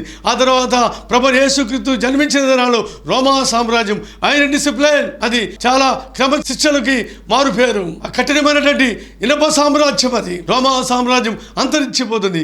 ఆ తర్వాత పాదాల్లో మట్టి ఇనుము పొసగని రీతిలో అత్త కోడలికి పడదు, భార్యాభర్తలకి పొసగదు, తల్లిదండ్రులు బిడ్డలకి పడదు, ఇంటి వారికి ఇంటి ఓనర్స్కి ఇంటిలో అత్తుకునే వాళ్ళకి పొసగడం లేదు, ఇంటి వారికి పొరుగింటి వారికి పడడం లేదు. ఈ గ్రామానికి అవతల గ్రామానికి, ఈ పట్టణానికి అవతల పట్టణానికి, ఈ జిల్లాకి మరొక జిల్లాకి, ఈ రాష్ట్రానికి మరొక రాష్ట్రానికి, ఈ దేశానికి మరొక దేశానికి పొసగడం లేదు. ఈ విధంగా చేతి సహాయం లేని రాయి వచ్చి తుత్తులను చేసినట్టుగా భూతలమంతా పర్వతం అయిపోయినట్లుగా ప్రభువుని యేసుక్రీస్తు సామ్రాజ్యం అది యుగాలు ఉంటుంది, నిత్యము ఉంటుంది, శాశ్వతమైనది. 13వ వచనం, నీ రాజ్యము శాశ్వత రాజ్యము, నీ రాజ్య పరిపాలన తరతరాలు నిలుస్తుంది.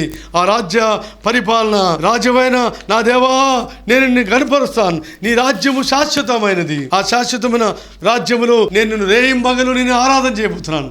Let us stand together as a corporate body and worship the Lord. సమాజముగా కలిసి మనమంతా శక్తివంతముగా ప్రభుని స్తుతించి, రాజా నీ భవనములు నేను రేయి పగలు కూడా నేను వేచి ఉంటానయ్యా, నేను స్తుతిస్తాను, ఆరాధిస్తాను, నేను చింతల్ని నేను మర్చిపోగలను. కారణం నీవే నా బలము, నా కోట, నా దుర్గము, నా ఆశ్రయము అంటూ ప్రభుని ఆరాధించదమా. రాజా నీ భవనములో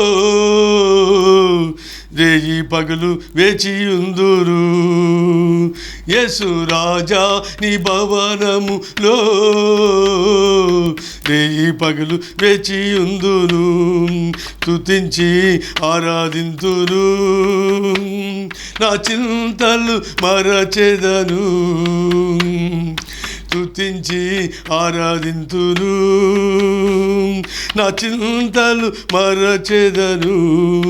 ఆరాధనా ఆరాధనా అబ్బా తండ్రి నీకే నయా ఆరాధనా ఆరాధనా అబ్బా తండ్రి నీకే నయా రాజాని భవనములో రేయి పగలు వేచి ఉందును.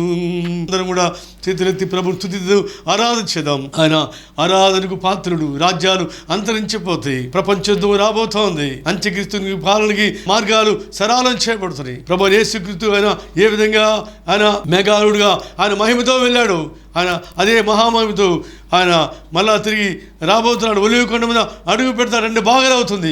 గోగు మాగోగు యుద్ధం జరుగుతుంది. యుగయుగాలు కూడా వేల నీతి పరిపాలన జరగబోతుంది. ఆయన రాజ్యము యుగయుగాలు ఉంటుంది. పరిశుద్ధులుగా తీర్చబడినటువంటి నిబంధన ప్రజలు, దేవుని బిడ్డలు ప్రభుని ఆరాధిస్తారు. ఎంత అద్భుతమైంది!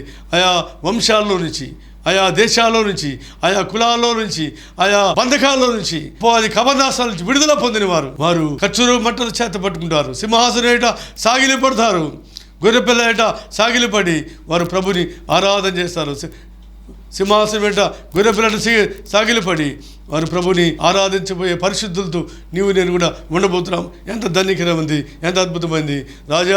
రాజవైన నా దేవా, నీ నామాన్ని నిత్యము స్తుతించగలను. నీవు అనుదిన స్తోత్రారుడివి, అధిక స్తోత్రం నొందదగిన వాడు తండ్రి. నిత్యం ఆరాధనకి పాత్రుడు. Worthy to worship Lord. ప్రభువా నేను స్తుతిస్తున్నానంటూ ఉదయకాల సమయంలో అందరూ కలిసి ప్రభుని ఆరాధించేద్దామా? ఎంత గొప్ప దేవుడు యేసయ్య, దీర్ఘశాంతం కలిగిన దేవుడు ప్రభువా, కనికర సంపన్నుడు తండ్రి, సమీపపరాన్ని తేజస్సులుండి అమరత్వాన్ని కలిగిన వాడు, మా సమీపానికి వచ్చిన దేవుడు ప్రభువా. ఊరందరికీ ఉపకారి అని కొందరి గురించి మాట్లాడుతారు, కానీ సర్వోపకారిగా సర్వమానవాళికి కూడా అపవాది అపకారాన్ని తలపెట్టాడు. అపవాది అస్త్రాలు ఉపయోగించి అగాధానికి అగ్నిగుండానికి చేరుస్తుండగా ఉపకారిగా సర్వమానవారికి కూడా పాపానికి పరిహారం చేసి విమోచించి విమోను క్రేదనముగా నీవు మూల్యాన్ని చెల్లించి పరలోక పాలిభాగస్తుడిగా యుగయుగాలు ఆ పరిపాలనలో మమ్మలను పాలిభాగస్తుడిగా నీవు చేస్తున్న నీ అభయ వాగ్దానాల్ని జ్ఞాపకం చేసుకుంటూ మిమ్మల్ని స్తుతిస్తున్నాను తండ్రి. ఏమిచ్చినా ఏ విధం చేతనన్నా నీ రుణాన్ని తీర్చినాడు ప్రభువా. విమోచించబడిన ప్రియబిడ్డలు ఇండియా అబ్రాడ్ ఆన్లైన్ వర్షిప్ సర్వీస్లో పాల్గొన్న ఆత్మీయులతో రక్షణ పాత్ర చేతపుచ్చుకొని వందనములు, కృతజ్ఞతలు, స్తుతులు, స్తోత్రములు చెల్లిస్తూ యేసుక్రీస్తు ప్రభు అత్యున్నతమైన నామములో ఈ స్తుతి ఆరాధన సమర్పిస్తున్నాను తండ్రి. Please be seated. దయచేసి కూర్చోండి. ఈ ఉదయకాలం వాక్యం అందించడానికి ఏర్పాటు చేయబడిన దైవ సేవకులు రెవరెండ్ జాన్ విజయ్ కుమార్ గారు. వారు యేసు కొరకు యువత అనే నినాదంతో యూత్ ఫర్ జీసస్ వారు అధినేతగా ఉన్నారు. నేను youth camps, youth festivals, youth retreats and rallies లో యంగ్ డైనమైట్ గా దేవుని యొక్క చేతిలో ఒక డైనమిక్ లీడర్ గా మరి యవనస్తుల మధ్యలో బలంగా వాడబడుతున్న దైవ సేవకులు జాన్ విజయ్ కుమార్ వైఫ్ హెప్సిబా. తను కూడా చాలా చక్కగా గాన తలాంతులు ఉపయోగించి ప్రభు మహిమార్థం వినియోగించబడుతూ తను కూడా యూత్ మధ్యలో బైబిల్ స్టడీస్ నిర్వహిస్తూ దేవుని యొక్క బలమైన పనిముట్టుగా వినియోగించబడుతున్న కాబట్టి ప్రభుని స్తుతిస్తూ జాన్ విజయ్ కుమార్ గారు తండ్రి గారు విజయ్ కుమార్ గారు లీవ్ ఫర్ క్రైస్ట్, యేసు కొరకు జీవించు అనే సంస్థ అధినేతగా, ఇవాంజలిస్ట్గా, తర్వాత జాన్ విజయ్ కుమార్ గారు తమ్ముడు ఐజక్ విజయ్ కుమార్ గన్నవరంలో సంఘ పరిచర్య జరుగుతున్నాడు. బైబిల్ టీచర్గా బెంగళూరులో కొంతకాలం పనిచేశాడు. మనము కొంతకాలంగా కొనసాగించిన గ్రేస్ బైబిల్ ఇన్స్టిట్యూట్ లో జాన్ విజయ్ కుమార్, ఐజక్ విజయ్ కుమార్ ఇద్దరు కూడా వారు టీచింగ్ ఫ్యాకల్టీగా ఉన్నారు. ఆయా సమయాల్లో ఆహ్వానం మేరకు మన మధ్యకు వస్తూ దేవుని వాక్యం అందిస్తున్నటువంటి దైవ సేవకులు, నశించిపోయే ఆత్మల పట్ల భారం కలిగి ప్రవాహం లాగా వాక్య వరం కలిగినటువంటి దైవ సేవకులు జాన్ విజయ్ కుమార్ సంతోషిస్తూ ప్రభును స్తుతిస్తూ ఈ సమయంలో దేవుని వాక్యం అందించాల్సిందిగా ప్రేమతో విలువైన సమయాన్ని వారికి అప్పగిస్తున్నాను. Praise the lord. ప్రభువైన యేసుక్రీస్తు నామమున మీ అందరికీ వందనములు, శుభములు తెలియజేస్తున్నాను.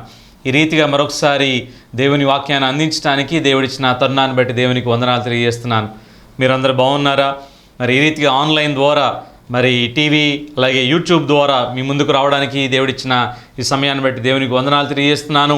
మీరు దేవునిలో ఆత్మీయంగా బలపడుతున్నారని, మరి దేవుడు మరి ఆయనకి ఇష్టమైన వారంగా, ప్రియమైన వారంగా జీవించాలని మరి మనల్ని ఆయన ఆశపడుతూ ఉన్నాడు. ఈ పాండమిక్ టైంలో కూడా దేవుడు ఈ సెకండ్ వేవ్లో, మరి ముఖ్యంగా మే మాసంలో ఎంతో ర్యాపిడ్గా ఉన్న ఈ పరిస్థితుల్లో కూడా దేవుడు మనలను, మన కుటుంబాలని, మరి మన సంఘాలని మరి దేవుడు కాపాడుతున్న విధానాన్ని బట్టి దేవునికి వందనాలు తెలియజేస్తున్నాను. దేవుడు నమ్మదగినవాడు. పరిస్థితులు ఏమైనప్పటికీ ఆయన చాలిన దేవుడు. God is in control of all circumstances. God is in control of every situation. ఏ పరిస్థితుల్లో అయినా అన్ని యుగాలకు చాలిన గొప్ప దేవుణ్ణి మనం కలిగి ఉన్నాం. అందుని బట్టి దేవునికి వందనాలు తెలియజేస్తున్నాను. ప్రత్యేకంగా ఈ దినం ఒక సంఘాన్ని మీకు చూపించాలని నేను ఆశపడుతున్నాను. ఈ సంఘం ద్వారా కొన్ని ప్రాముఖ్యమైన విషయాల్ని మీతో పంచుకోవాలని నేను ఆశపడుతున్నాను. చిన్న ప్రార్థన చేసుకుందాం. మహోన్నతుడా, మహాగణుడా, పరిశుద్ధుడా, నీకు వందనాలు. ఈ సమయంలో నీ వాక్యాన్ని ధ్యానిస్తుండగా ప్రభువా, నీ వాక్యం ద్వారా మాతో మాట్లాడండి ప్రభువా. ఆత్మీయంగా మమ్మల్ని బలపరచండి, మమ్మల్ని పురికొల్పండి ప్రభువా. నీకు ఇష్టమైన వారంగా, నీ ప్రియమైన వారంగా జీవించే కృపను మాకు దయచేయమని యేసు నామమున ప్రార్థించి వేడుకొంచున్నాము తండ్రి, ఆమేన్. ప్రత్యేకంగా ఈరోజు లేకపోతే ఈ యొక్క ప్రత్యేకమైన సమయంలో ఒక సంఘాన్ని మీకు చూపించాలని నేను ఆశపడుతున్నాను. సహజంగా ఒక నానుడి ఏంటంటే, నిద్రపోతున్న వారిని మనం లేపచ్చు, కానీ నిద్రపోతున్నట్టు నటించే వారిని లేపడం చాలా కష్టం. నట కిరీటి అంటాం. అంటే నిద్రపోతే లేపచ్చు, వారు లెగుస్తారు వెంటనే. కానీ నిద్రపోతున్నట్టు నటించి వారిని లేపడం, ఎంత ప్రయత్నించినా లేపడం చాలా కష్టం. ఎందుకంటే వారు నటిస్తూనే ఉంటారు. వారు నిద్రపోతున్నారో తెలియదు, వారు మెలకువగా ఉన్నారో తెలియదు. భయంకరమైన పరిస్థితి. ఎందుకు ఈ మాట నేను జ్ఞాపకం చేస్తున్నానంటే, ఈ దినం మనం చూడబోయే సంఘం కూడా అలాంటి పరిస్థితుల్లోనే ఉంది. ఆ సంఘము నటిస్తూ ఉందన్నమాట. ఆ సంఘము వేషధారణతో నిండి ఉంది. ఆ సంఘము క్రీస్తుని కలిగి ఉన్నానని చెప్తుంది, కానీ ఏ కోసాన కూడా ఆ ఫలాలు కనిపించట్లేదు. క్రీస్తుని ఆ సంఘం చూపించట్లేదు. ఆ సంఘం క్రీస్తుని మర్చిపోయింది. ఫలాలు లేని సంఘంగా ఆ సంఘం మిగిలిపోయింది. ఆ సంఘంలోని వారందరూ, ఆ బిడ్డలు క్రీస్తుని బహిరంగంగా చూపించలేకపోతున్నారు. వారి జీవితాలు భయంకరంగా తయారైనవి. ఈ సంఘం ద్వారా కొన్ని ప్రాముఖ్యమైన విషయాల్ని మీకు పంచుకోవాలని నేను ఆశపడుతున్నాను. ప్రస్తుత ఏ సంఘమైనా, సార్వత్రిక సంఘం గురించి నేను మాట్లాడుతున్నాను. As a whole, universal church, Catholic church. Catholic అనే మాటకు అర్థం ఏంటంటే యూనివర్సల్. సార్వత్రిక సంఘాన్ని ఒక్కసారి పరిశీలిస్తే ప్రస్తుత మోడర్న్ యుగంలో సంఘం ఇలాగే ఉంది. క్రీస్తుని కలిగి ఉన్నాం అని చెప్తున్నాం, కానీ సంఘంగా క్రీస్తుని చూపించలేకపోతున్నాం. చాలా విషయాల్లో సంఘం ఆత్మీయంగా వెనకబడిపోయింది. సంఘం ఆత్మీయంగా చప్పబడిపోయింది.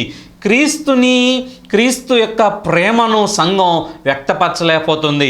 సమాజంలో సంఘంగా తమ పాత్రను నిర్వర్తించలేకపోతుంది. ఆ దినం ఈ సంఘం కూడా అలాగే ఉంది. కనుక ప్రస్తుత దినాల్లో మన జీవితాలను ఒకసారి ఆత్మ పరిశీలన చేసుకుందాం. వాక్యం ఏం చేస్తుందంటే ఒక అద్దం లాంటిది. మన జీవితాలని సరిచేస్తూ ఉంటుంది.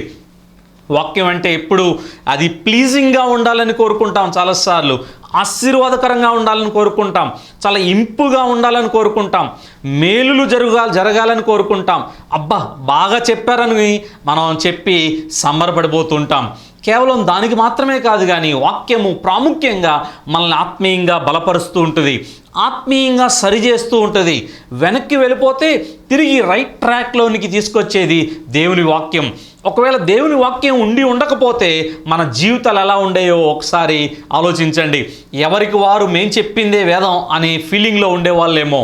వాక్యం అన్ని పరిస్థితులకు, అన్ని యుగాలకు, అన్ని రకాల ప్రజలకు, వ్యక్తులకు సరిపడింది దేవుని వాక్యం.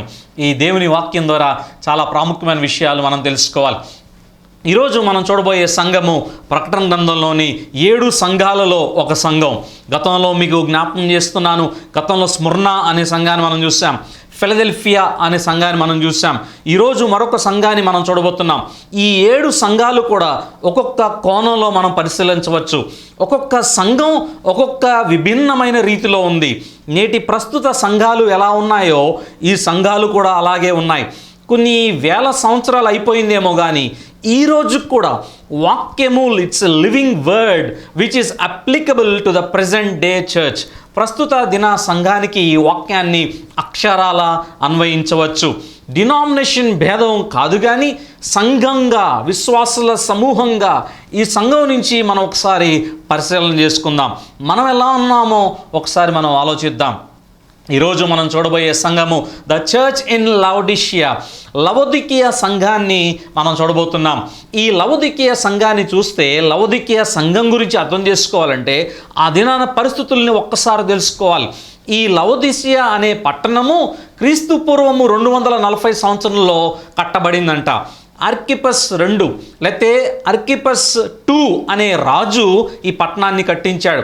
చాలా సుందరమైన నగరం, లేకపోతే లైకస్ రివర్, లైకస్ నదీ తీరంలో చాలా సుందరంగా ఉండే అద్భుతమైన ఈ పట్టణము, ఈ అర్కిపస్ II అనే ఈ రాజు ఈ అద్భుతమైన నగరాన్ని, పట్టణాన్ని కట్టించడం మనం గమనించవచ్చు. తన ప్రియురాలు, తనకి చాలా ఇష్టమైన తన భార్య పేరు లవోడైస్. ఈ లవోడైస్ అనే పేరు అలా అలా నెమ్మదిగా ఆ పట్టణానికి పెట్టాడు. అందుకే ఆ పట్టణం పేరు లవోదికియా లేకపోతే లవోదికియా అంటాం ఇంగ్లీష్లో. ఈ పట్టణానికి ఆమె పేరు పెట్టబడింది. లవోదికియా దేనికి పెట్టింది పేరంటే, బాగా ఇట్ వాజ్ ఎ వెల్దియస్ట్ సిటీ, బాగా డబ్బున్న పట్టణం అది, చాలామంది ధనవంతులు. It was a commercial centre, అది ఒక గొప్ప వాణిజ్య కేంద్రం. ఈ కొలసీ నుండి హైవే మీద వెళ్తున్నప్పుడు కొలసీ నుండి సుమారు 40 కిలోమీటర్ల దూరంలో ఉండేదే ఈ యొక్క మనం మాట్లాడుకునే లవోదికియా పట్టణం. ఈ లవోదికియాకి దగ్గరలోనే హీరాపోలి అనే నగరము, అలాగే లవోదికియాకి దగ్గరలోనే కొలసీ, మనం బైబిల్లో అపోస్తలుడైన పౌలు మాట్లాడే కొలసీ అనే ప్రాంతం గురించి కూడా మనం, ఈ లవోదికియాకి దగ్గరలోనే కొలసీ ఉండేది, అలాగే లవోదికియాకి దగ్గరలోనే హీరాపోలి ఉండేది. ఇవన్నీ చాలా జాగ్రత్తగా గుర్తుపెట్టుకోండి. తర్వాత మనం లేఖనాలు చూసేటప్పుడు చక్కగా అర్థం చేసుకోవడానికి చాలా బాగుంటుంది. ఈ లవోదికియా పట్టణము బాగా డబ్బున్న పట్టణము, బాగా డబ్బుంది. అసలు ఎంత వీళ్ళు ధనికులు అంటే బంగారం విచ్చలవిడిగా అక్కడ దొరుకుతుందంట. దుబాయ్లో లేకపోతే మొదలగు కొన్ని ప్రాంతాల్లో ఎలా అయితే గోల్డ్ చాలా చీప్గా విచ్చలవిడిగా దొరుకుతుందో, ఈ లవోదికియా దేనికి పెట్టింది పేరంటే బంగారానికి పెట్టింది పేరు. బాగా డబ్బు సంపాదించేవాళ్ళు, బిజినెస్ బాగా జరుగుతూ ఉండేది, బాగా టూరిస్ట్ ప్లేస్ లాంటిది. చాలామంది అనేక ప్రాంతాల నుంచి బంగారం కోసమో లేకపోతే ఆ అందాలని చూడటం కోసమో ఆ ప్రాంతానికి తరచుగా వచ్చేవారంట. ఒకటేమో అక్కడ బాగా వాణిజ్యము లేకపోతే బంగారం. రెండవది లవోదికియా దేనికి పెట్టింది పేరంటే ఆ వూల్ బాగా అక్కడ దొరికేదంట. ఆ యొక్క క్లాత్ కోసం, ఆ వూల్ దొరుకుతుంది కదా, ఆ ఉలెన్ క్లాత్ కోసం లేకపోతే ఆ వూల్ కోసం చాలామంది ఆ యొక్క ప్రాంతానికి వచ్చేవారు. అక్కడ వూల్ బాగా దొరికేది. మూడవది అతి ప్రాముఖ్యమైనది అక్కడ ఏంటంటే ఈ మెడికల్ స్కూల్ కూడా అక్కడ ఉందంట. బైబిల్ పండితులు, నేను చదువుతూ అధ్యయనం చేస్తూ ఉన్నప్పుడు చాలామంది బైబిల్ కామెంటేటర్స్, బైబిల్ పండితులు చెప్పిన మాట, అక్కడ టెంపుల్ దగ్గర మెడికల్ స్కూల్ ఉండేదంట. చాలామందికి మెడికల్ స్కూలు ఆ యొక్క ఆరోగ్య సూత్రాల విషయంలో, ఆ మెడిసిన్ విషయంలో, ముఖ్యంగా ఆ దినాల్లో ఎక్కువగా కాటుక ఈ లవోదికియాలోనే చాలా ప్రాచుర్యం పొందింది.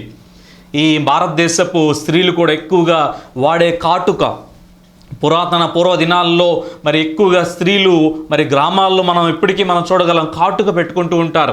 మరి లేటెస్ట్ ఫ్యాషన్ ఏమో మరి సిటీస్ అండ్ టౌన్స్లో పెన్సిల్ వాడతారు లేడీస్, యంగ్ గర్ల్స్.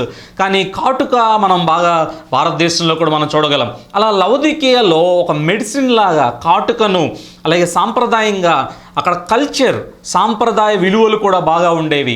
డబ్బు ఉంది, బంగారం ఉంది అక్కడ, అలాగే వూల్కి పెట్టింది పేరు, అలాగే మూడవది మెడిసిన్ కాటుక మొదలగువి. మరి కంటి జబ్బులుగా వచ్చినప్పుడు కాటుకను ఉపయోగించేవారంట.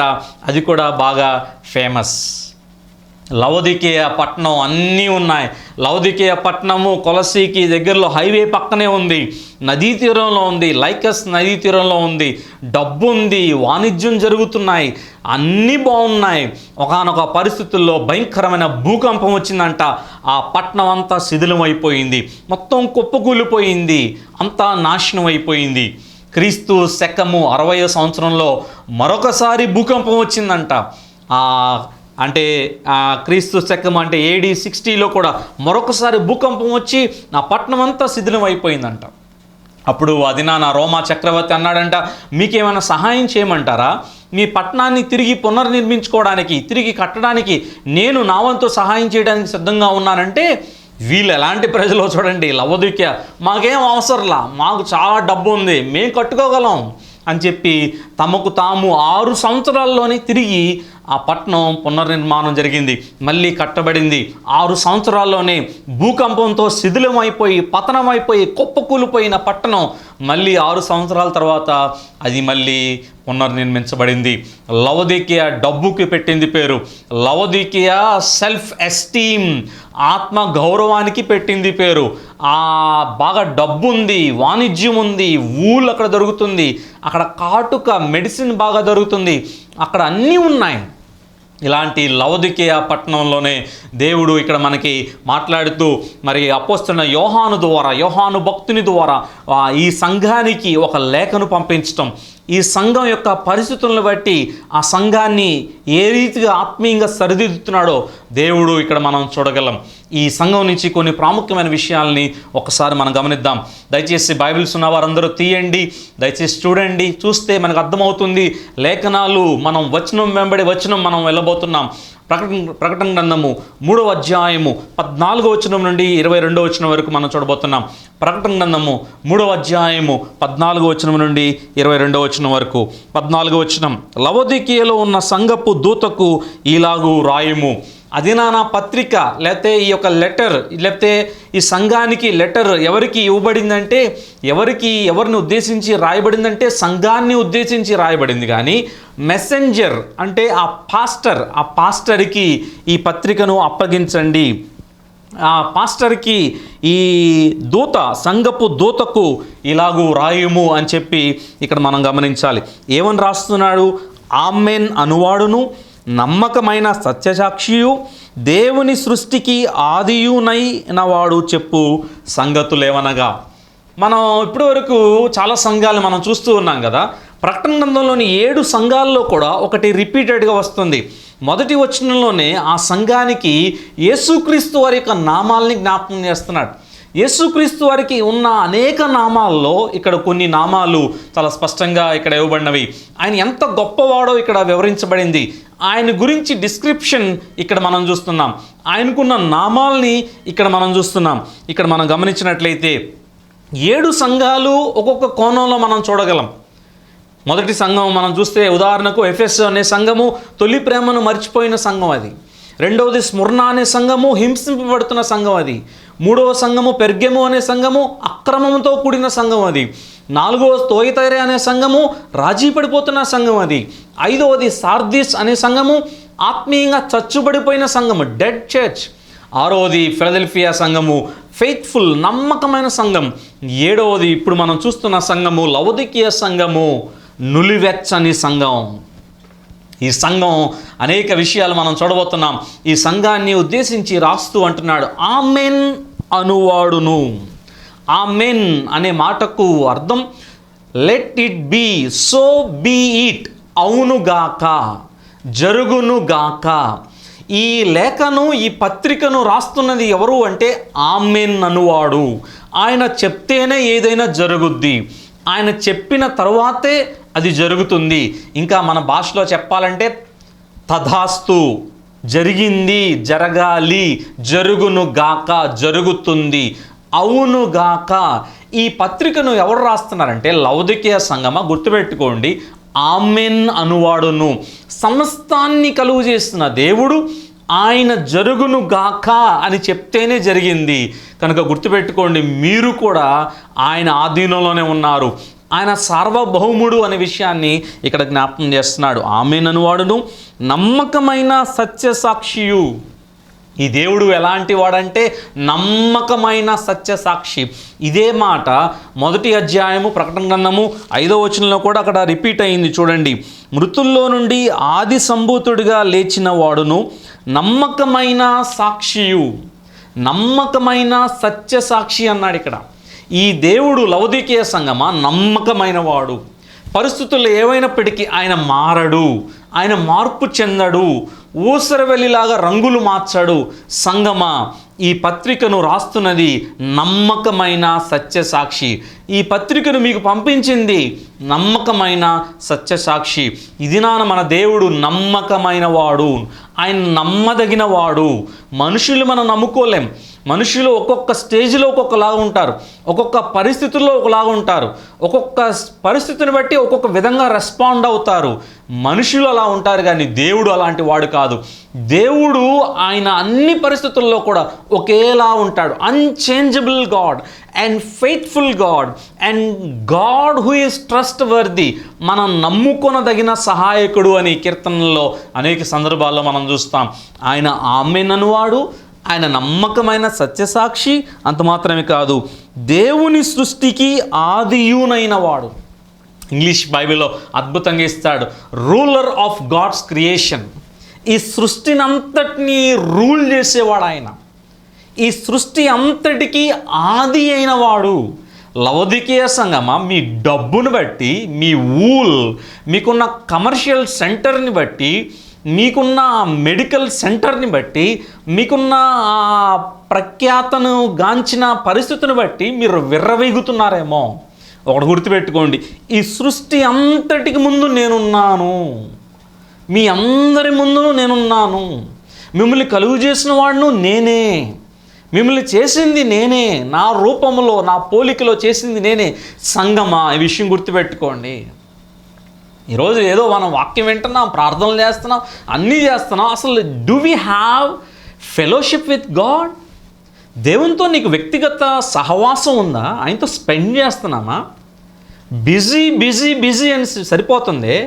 కనీసం ఆన్లైన్ ప్రోగ్రామ్ కూడా, లేకపోతే టీవీ ప్రోగ్రామ్ కూడా చాలామంది, లేకపోతే ఈ టెలికాస్ట్ ప్రోగ్రామ్ కూడా చాలామంది మిస్ అవుతున్నారు. దేవునికి ఎంత ఇంపార్టెన్స్ ఇస్తున్నావు నువ్వు? ఎంత ప్రాధాన్యత ఇస్తున్నావు నువ్వు? రోజుకి 24 గంటల్లో ఎప్పుడు పనులు, వ్యాపారము, డబ్బు సంపాదన ఇదే. కానీ నిన్ను చేసి, నీకోసం ప్రాణం పెట్టి, నిన్ను ప్రేమించి, గాఢంగా ప్రేమించే దేవునికి ఎంత టైం మనం ఇస్తున్నాం? ఇక్కడ గుర్తుపెట్టుకోండి, లవోదికీయ సంఘమా, ఈ లేఖను రాస్తున్నది ఎవరు అంటే ఈ సృష్టి అంతటికీ ఆదియునైన దేవుడు రాస్తున్నాడు. మీ అందరికంటే ముందున్నా నేను ఆది సంభూతుణ్ణి అని 1వ అధ్యాయము 5వ వచనంలో రాస్తున్నాడు. అలాగే 1వ అధ్యాయము 18వ వచనంలో రాస్తున్నాడు, నేను మొదటి వాడను, నేను కడపటి వాడను. I am the beginning and the end.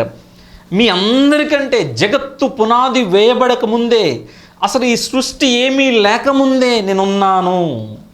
In the beginning God created. In the beginning, ముందు నుంచి I am the beginner, I am the initiator.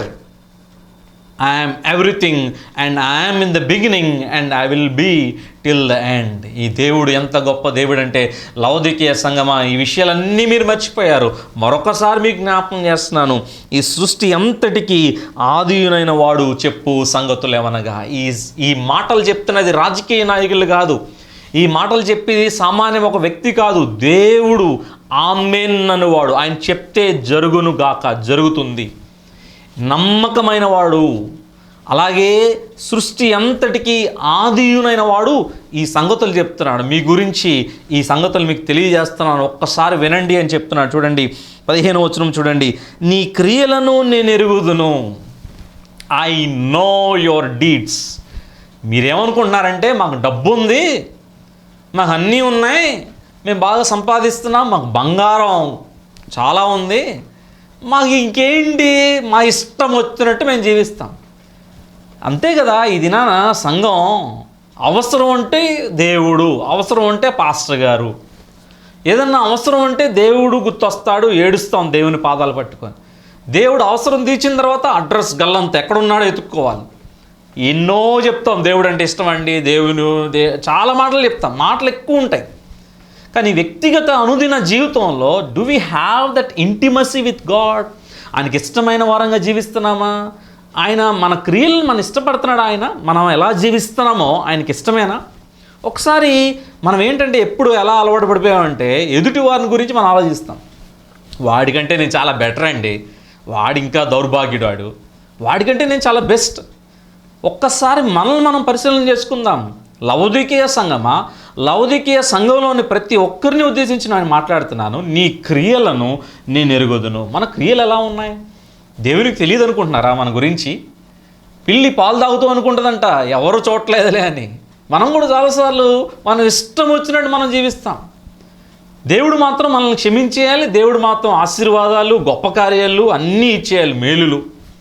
ఇదే మనం కోరుకుంటున్నాం. కానీ దేవా, అందుకనే అంటాడు కదా, నా నోటి మాటలను నా హృదయ ధ్యానము నీ దృష్టికి అంగీకారములగును గాక. నా ఇష్టం కాదు, నా నోరు కదా అని ఇష్టం వచ్చినట్టు మాట్లాడటం కాదు, నా నోటి మాటలు నా హృదయ ధ్యానం కూడా నీ దృష్టికి అంగీకారంగా ఉండాలి.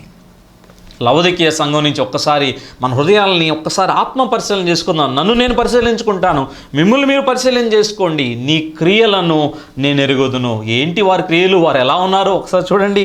అంటున్నాడు, నీవు చల్లగానైనను వెచ్చగానైనను లేవు, నీవు చల్లగానైనను వెచ్చగానైనను ఉండిన మేలు. చాలాసార్లు we take it out of context. సహజంగా ఈ వచనాన్ని చాలామంది సేవకులు చాలామంది కోట్ చేసేస్తూ ఉంటారు. ఇది లవొదికీయ సంఘం గురించి మాట్లాడుతున్నాడు. లవొదికీయ సంఘాన్ని ఉద్దేశించి స్పష్టంగా చెప్తున్నాడు, నీవు చల్లగానైనను వెచ్చగానైనను లేవు, నువ్వు వెచ్చగానైనను చల్లగానైనను ఉంటే మేలు అంటున్నాడు. ఈ వచనాన్ని అర్థం చేసుకోవాలంటే కాంటెక్స్ట్, సందర్భాన్ని, కొంచెం చరిత్రను కూడా ఇక్కడ మీకు చెప్తాను. ఒక్కసారి చాలా జాగ్రత్తగా వినండి. ఈ లవొదికీయ సంఘం, లవొదికీయ పట్టణంలో అన్నీ ఉన్నాయని చెప్పాను కదా. డబ్బు ఉంది, బంగారం ఉంది, మెడిసిన్ ఉంది, అక్కడ ఊలు ఉంది, బాగా సంపాదిస్తున్నారు, అన్నీ ఉన్నాయి. కానీ ఒక లోటు ఉందంట అక్కడ ఏంటి తెలుసా? వాటర్ సప్లై సరిగ్గా లేదు. Inadequate water supply. అక్కడ వాళ్ళకి తాగటానికి కానీ నీటి అవసరతకు నీళ్లు లేవంట, నీళ్లు ఉండవంట. వాళ్ళకి నీళ్లు బాగా ఇబ్బంది పడేవారంట. వాటర్ సప్లై చాలా లోటు అక్కడ. ఇలాంటి పరిస్థితుల్లో వాళ్ళు ఏం చేసేవారంటే, దగ్గరలోనే ఉండేది హీరాపోలిస్. హీరాపోలి అనే ప్రాంతం నుంచి 9 కిలోమీటర్లు సుమారు, హీరాపోలి నుండి 9 కిలోమీటర్లు ట్యూబ్ లాగా వేసేవాళ్ళంట. ట్యూబ్ వాటర్ సప్లై చేయడానికి. గొట్టాలు అంటాం కదా, లేకపోతే అండర్ గ్రౌండ్ యాడిక్వేట్ అంటాం కదా, ఆక్వాడెక్ట్ అంటాం కదా, ఇలా వాటర్ సప్లై చేయడానికి హీరాపోలి నుండి ఈ లవొదికీయ 9 కిలోమీటర్లు అండర్ గ్రౌండ్ లైన్ ఉండేదంట, ట్యూబ్ ఉండేదంట. హీరాపోలి దేనికి పెట్టింది పేరంటే వేడి నీళ్ళు బాగా. అక్కడ అగ్ని జ్వాలలు, వాల్కనోస్ ఎక్కువ ఉంటాయి. బైబిల్ చరిత్ర, ఆ దినాన పరిస్థితులు మనం తెలుసుకుంటే చక్కగా అర్థం చేసుకోవచ్చు. హీరాపోలిలో వాల్కనోస్ వల్ల, అగ్ని జ్వాలల వల్ల ఎప్పుడు వేడి వేడి నీళ్ళు, హాట్ స్ప్రింగ్స్ అన్నాడు ఇంగ్లీష్లో, చాలా వేడివేడి నీళ్ళు ఉండేయంట. మనం కూడా ఆంధ్ర రాష్ట్రం, తెలుగు రాష్ట్రాల్లో మనం చూస్తే రామగుండం, నేను వెళ్తూ ఉండేవాడిని, రామగుండం, గోదావరి కని ఆ ప్రాంతాలకు వెళ్తే విపరీతమైన వేడి ఉంటుంది. మనం ఇక్కడ 40లుగా అమ్మో అంటాం, అక్కడ 48, 50 అనేది కామన్. విపరీతమైన ఎండ, సమ్మర్ తట్టుకోలేము. వేడి గాలులు, వాటర్ అలా పెడితే 2 నిమిషాల్లో వేడిగా అయిపోతాయి. అలాగే అరకు వెళ్ళండి. అరకు దేనికి పెట్టింది పేరంటే చల్లదనం. విపరీతమైన చలి, ఆ వాటర్ కూడా గడ్డగట్టేసే పరిస్థితులు, బాగా చలి ఎక్కువ, చల్లగా ఉంటాయి. ఇక్కడ పరిస్థితి ఏంటో తెలుసా? ఇక్కడ మాట్లాడుతున్న పరిస్థితి, అక్కడ దగ్గరలోనే లవొదికీయకి 2 పట్టణాలు ఉన్నాయంట దగ్గరలోనే. ఒకటేమో కొలస్సీ. కొలస్సీలో మౌంటైన్ స్ట్రీమ్ పైన ఒక ఎత్తైన పర్వతం నుంచి చల్లటి నీళ్ళు వస్తాయంట. కొలస్సీ ఏమో చల్లటి నీళ్ళకి పెట్టింది పేరు. హీరాపోలి ఏమో వేడి వేడి భగభగ నీళ్ళు వచ్చే ఆ ప్రాంతం అన్నమాట. ఎందుకు ఈ మాట నేను జ్ఞాపకం చేస్తున్నాను తెలుసా? ఈ హీరాపోలి నుండి 9 కిలోమీటర్ల ట్యూబ్ ద్వారా వాటర్ సప్లై వచ్చేదంట లవొదికీయకి. ఆ హీరాపోలి నుండి 9 కిలోమీటర్ల వాటర్ వచ్చేటప్పటికి, ఇక్కడికి వచ్చేటప్పటికి నులివెచ్చగా అయిపోయాయంట. వేడి వేడి వేడి వేడి నీళ్ళు ఇక్కడికి వచ్చేటప్పటికి నులివెచ్చగా అయిపోయాయంట. ఇంకో పక్కన కొలసీ నుంచి కూడా ట్యూబ్ ఉండేదంట, లైన్ ఉండేదంట, వాటర్ సప్లై. అక్కడ చల్లటి నీళ్ళు ఇక్కడికి వచ్చేటప్పటికి గోరువెచ్చగా అయిపోయాయంట. చల్లగా ఉంటే అబ్బా, కొన్నిసార్లు ఎండలో వెళ్ళినప్పుడు చల్లటి నీళ్ళు ఎవరన్నా ఇస్తే మనకి చాలా పరలోకంలాగా ఉంటుంది. అబ్బా, రైట్ టైంకి మంచి కూల్ వాటర్ ఇచ్చారండి, ఎంతకంటే మేమేం కోరుకోవట్లేదు, థ్యాంక్ యూ అండి అంటాం. అలాగే ఈవినింగ్ టైం చల్లటి వాతావరణంలో వేడివేడి టీ ఇస్తే మనకు ఎవరైనా అబ్బా చాలా థ్యాంక్స్ అండి, మంచి టీ ఇచ్చారు అంటాం. ఏ టైంలో ఏది కావాలో అది మనం తీసుకోవాలి. ఇక్కడ వీళ్ళ పరిస్థితి ఏంటంటే చల్లగా లేరు, వెచ్చగా లేరు, నులివెచ్చని స్థితిలో ఉంది లవొదికీయ సంఘం. చల్లగా ఉంటే పోనీ చల్లారిపోయాడులే, యేసుక్రీస్తు అని చెప్పట్లేదులే, యేసుక్రీస్తు నామాన్ని తిరస్కరిస్తున్నాడులే, పోనే వాడు వెనక్కి వెళ్ళిపోయాడు, పక్కకి వెళ్ళిపోయాడు అనుకోవచ్చు. వెచ్చగా అంటే అర్థం ఏంటంటే దేవుని కొరకు రగిలే జ్వాలగా, దేవుని కొరకు జీవించాలనే తపన కలిగి నమ్మకమైన విశ్వాసిగా, ఆయన కొరకు నమ్మకమైన విశ్వాస యాత్రను జీవించటం. Always hot for the lord, దేవుని కొరకు రగిలే జ్వాలగా ఉండటం. ఇలా అయినా ఉండాలి, అలా అయినా ఉండాలి. మనం అంటాం కదా సహజంగా ఒకే మాట, 2 పడవల మీద కాలేకరా మధ్యలో పడతావు. ఒక పడవ మీద వెళ్ళు, లేకపోతే ఈ పడవ మీద వెళ్ళు. 2 పడవల మీద కాలేస్తే మధ్యలో పడతావు. చాలామంది విశ్వాసుల పరిస్థితి అక్షరాల లవొదికీయ సంఘం లాగే ఉంది. లవొదికీయ సంఘం చల్లగా లేదు, వెచ్చగా లేదు. నా మాటలు కాదు, దేవుడు స్పష్టంగా ఆ సంఘాన్ని ఉద్దేశించి చెప్తున్నాడు. నువ్వు చల్లగానైనను వెచ్చగానైనను లేవు, వెచ్చగానైనను చల్లగానైనను ఉండిన మేలు. నువ్వు చల్లగా లేవు, వెచ్చగా లేవు, నువ్వు ఎలా ఉన్నావంటే అని వివరిస్తున్నాడు ఇక్కడ. చాలాసార్లు యేసు ప్రభు దేవుడు, నేను రక్షణ పొందాను, మారు మనసు పొందాను, నా పాపంలో ఒప్పుకున్నాను, క్రీస్తుని సొంత రక్షణగా అంగీకరించాను, ప్రభు బలలో పాలు పొందుతున్నాను, ఆ చర్చికి వెళ్తున్నాను, ఈ చర్చికి వెళ్తున్నాను, ఇక్కడ నేను మెంబర్ని అని చెప్తాం. కానీ చాలాసార్లు ఆ రక్షణ పొందిన అనుభవంలో దేవునికి ఇష్టమైన జీవితం మనం జీవిస్తున్నామా? రక్షణ పొందటం ఒక ఎత్తు, రక్షణను కొనసాగించడం ఒక ఎత్తు.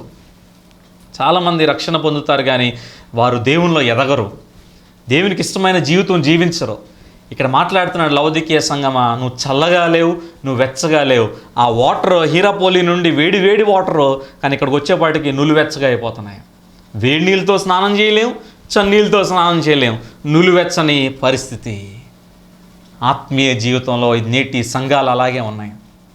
ఇక్కడ మాట్లాడుతున్నాడు చూడండి, 17వ వచనంలో 16వ వచనంలో అంటున్నాడు, నీవు వెచ్చగానైనను చల్లగానైనను ఉండక నులివెచ్చగా ఉన్నావు గనుక నేను నిన్ను నా నోట నుండి ఉమ్మివేయనుద్దేశించున్నాను. లవొదికీయ సంఘం గురించి మాట్లాడినంత కఠినంగా దేవుడు ఇంకెక్కడ మాట్లాడలేదేమో అనిపిస్తుంది. మనం చూస్తూ వెళ్తుంటే నువ్వు వెచ్చగానైనను చల్లగానైనను ఉండక నులివెచ్చగా ఉన్నావు కాబట్టి నేను నీ మీద ఉమ్మి వేయను ఉద్దేశించున్నాను. ఉమ్మి ఎప్పుడేస్తాం? వేస్ట్ బాబు అని చెప్పి మనం ఉమ్మేస్తాం. అది నాన్న విజిటర్స్, అది నాన్న యాత్రికులు చాలామంది లవొదికీయకి వచ్చేవాళ్ళంట. చాలా ఆశతో ఆ వాటర్ తీసుకునేవాళ్ళంట. వాటర్ తీసుకుంటే నులివెచ్చగా ఉంటే వెంటనే ఉమ్మేసేవాళ్ళంట. వెంటనే ఉమ్మేయటం అంటే ఆ నోట్లో పోసుకున్న నీళ్లు మళ్ళీ తిరిగి బయటికి ఊసేవారంట. అది చెప్తున్నాడు ఇక్కడ. ఫర్ ఎగ్జాంపుల్ నేను మచిలీపట్నం వాస్తవ్యుడిని, బందర్వాడిని. అన్ని బీచ్లో ఒక ఎత్తు బందర్ బీచ్కి వెళ్ళండి. బందర్ బీచ్కి వెళ్ళి మామూలుగా మనం ఆ సముద్రంలో దిగి ఆ నీరు పొరపాటున నోట్లోకి వెళ్తాయి, వెంటనే మనం ఊసేస్తాం అంతే. అంత ఉప్పగా ఉంటాయి, ఉప్పు నీళ్ళు. బందర్ అంటే ఉప్పు. అన్ని సముద్రంలో ఉంటాయి కానీ బందర్ సముద్రంలో ఉప్పు ఎక్కువ. నోట్లో మనం అసలు ఉంచలేం, వెంటనే ఊసేస్తాం, అంత ఉప్పగా ఉంటాయి. ఇక్కడ కూడా అదే మాట్లాడుతున్నాడు. ఈ వాటర్ లేవు, ఇక్కడ వేడి నీళ్ళు లేవు, చన్నీళ్ళు లేవు, నులివెచ్చని నీళ్ళు అక్కడ ఉన్నాయి. అక్కడికి వచ్చే యాత్రికులంట వెంటనే నోట్లో పోసుకుని ఉమ్మేసేవాళ్ళంట, అంటే ఊసేసేవాళ్ళు. లవొదికీయ సంఘమా, నువ్వు వెచ్చగా లేవు, నువ్వు చల్లగా లేవు, నువ్వు నులివెచ్చగా ఉన్నావు, నీ మీద ఉమ్మి వేయని ఉద్దేశించున్నాను. సంఘంగా మనం, లేకపోతే సార్వత్రిక సంఘంగా, అన్ని సంఘాలు కలిపితే సార్వత్రిక యాజ్ ఏ హోల్ యూనివర్సల్ చర్చ్గా ఒక్కసారి మనం పరిశీలన చేసుకుందాం. దేవుడు మనం చూసి సభాష్, బలా నమ్మకమైన మంచి దాసుడా అనాలి. కానీ నీ మీద ఉమ్మేస్తున్నాను అంటే మనం పరిస్థితి ఎలా ఉందో ఒకసారి ఆలోచించండి.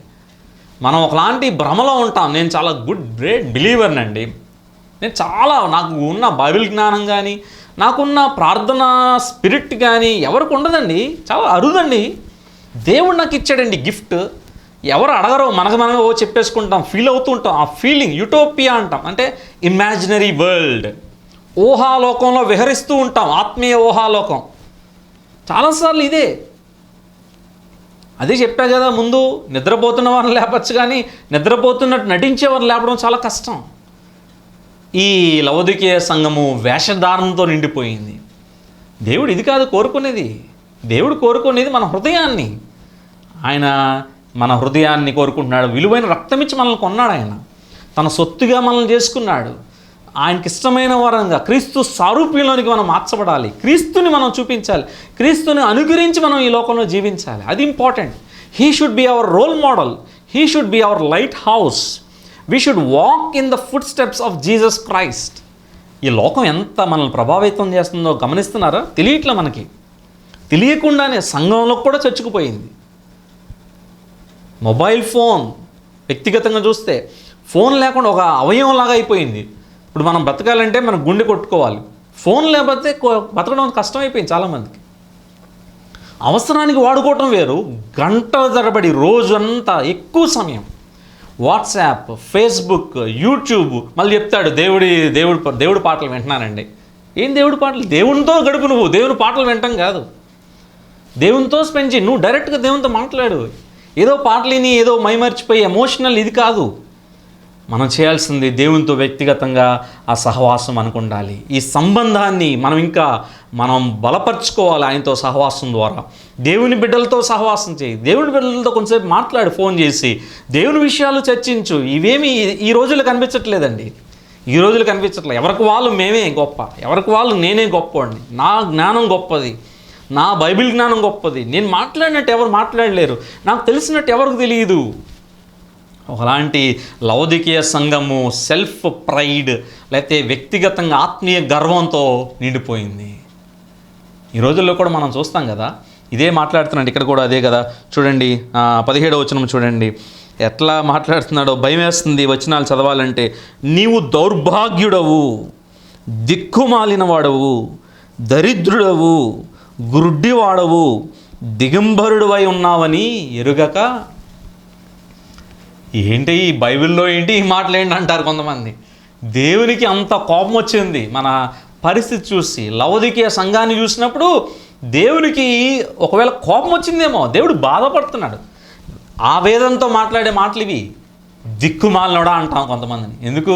అటు దేనికి పనికిరానోడాడు, ఏ దిక్కు లేనోడాడు, టైంపాస్. అరే దరిద్రుడా అంటాం. దేవుడు డైరెక్ట్గా అంటున్నాడు మనల్ని. ఆత్మీయ స్థితి దరిద్రంగా ఉంది. లవోదికీయ సంఘం ఈ లోకపరంగా మెటీరియల్ వెల్త్ ఉంది వాళ్ళకి, ఏమి లేదు. స్పిరిచువల్ వెల్త్ లేదు వాళ్ళకి. స్పిరిచువల్ పావర్టీలో ఉన్నారు వాళ్ళు, ఆత్మీయ దారిద్ర్యంలో ఉన్నారు వాళ్ళు.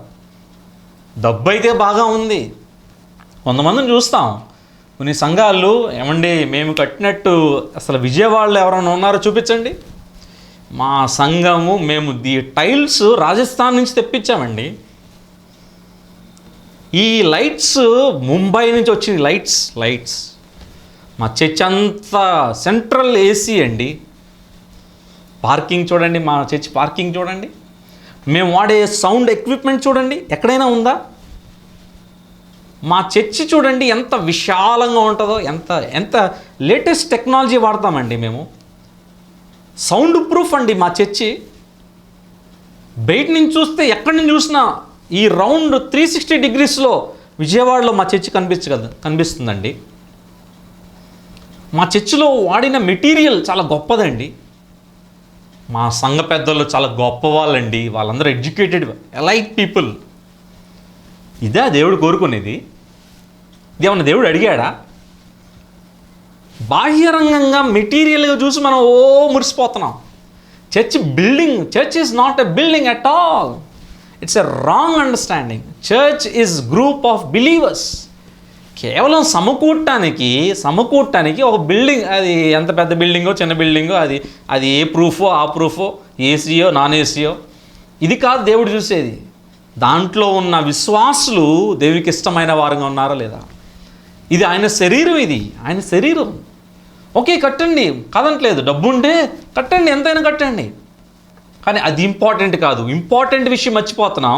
అన్ఇంపార్టెంట్ దీనికి ఎక్కువ ఇంపార్టెన్స్ ఇస్తున్నాం.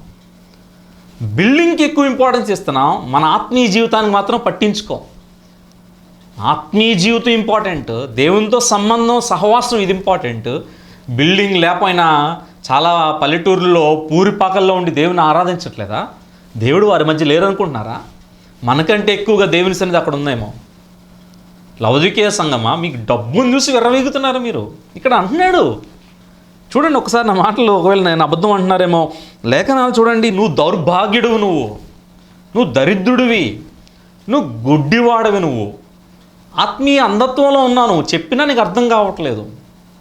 ఇది నా సంఘం దేవుని ఎంత నిర్లక్ష్యం చేస్తుంది. దేవుని వాక్యం చదవరో, ఎవడో పంపించిన మెసేజీ ఎంత సూపర్, యెహోవా నిశ్చయముగా నిన్ను నీ కుటుంబాన్ని ఆశీర్వదించును, వండర్ఫుల్ ప్రామిస్ పంపించారండి అని మన ఫోన్ చేయటం, మళ్ళీ వాళ్ళకి డబ్బులు పంపించటం.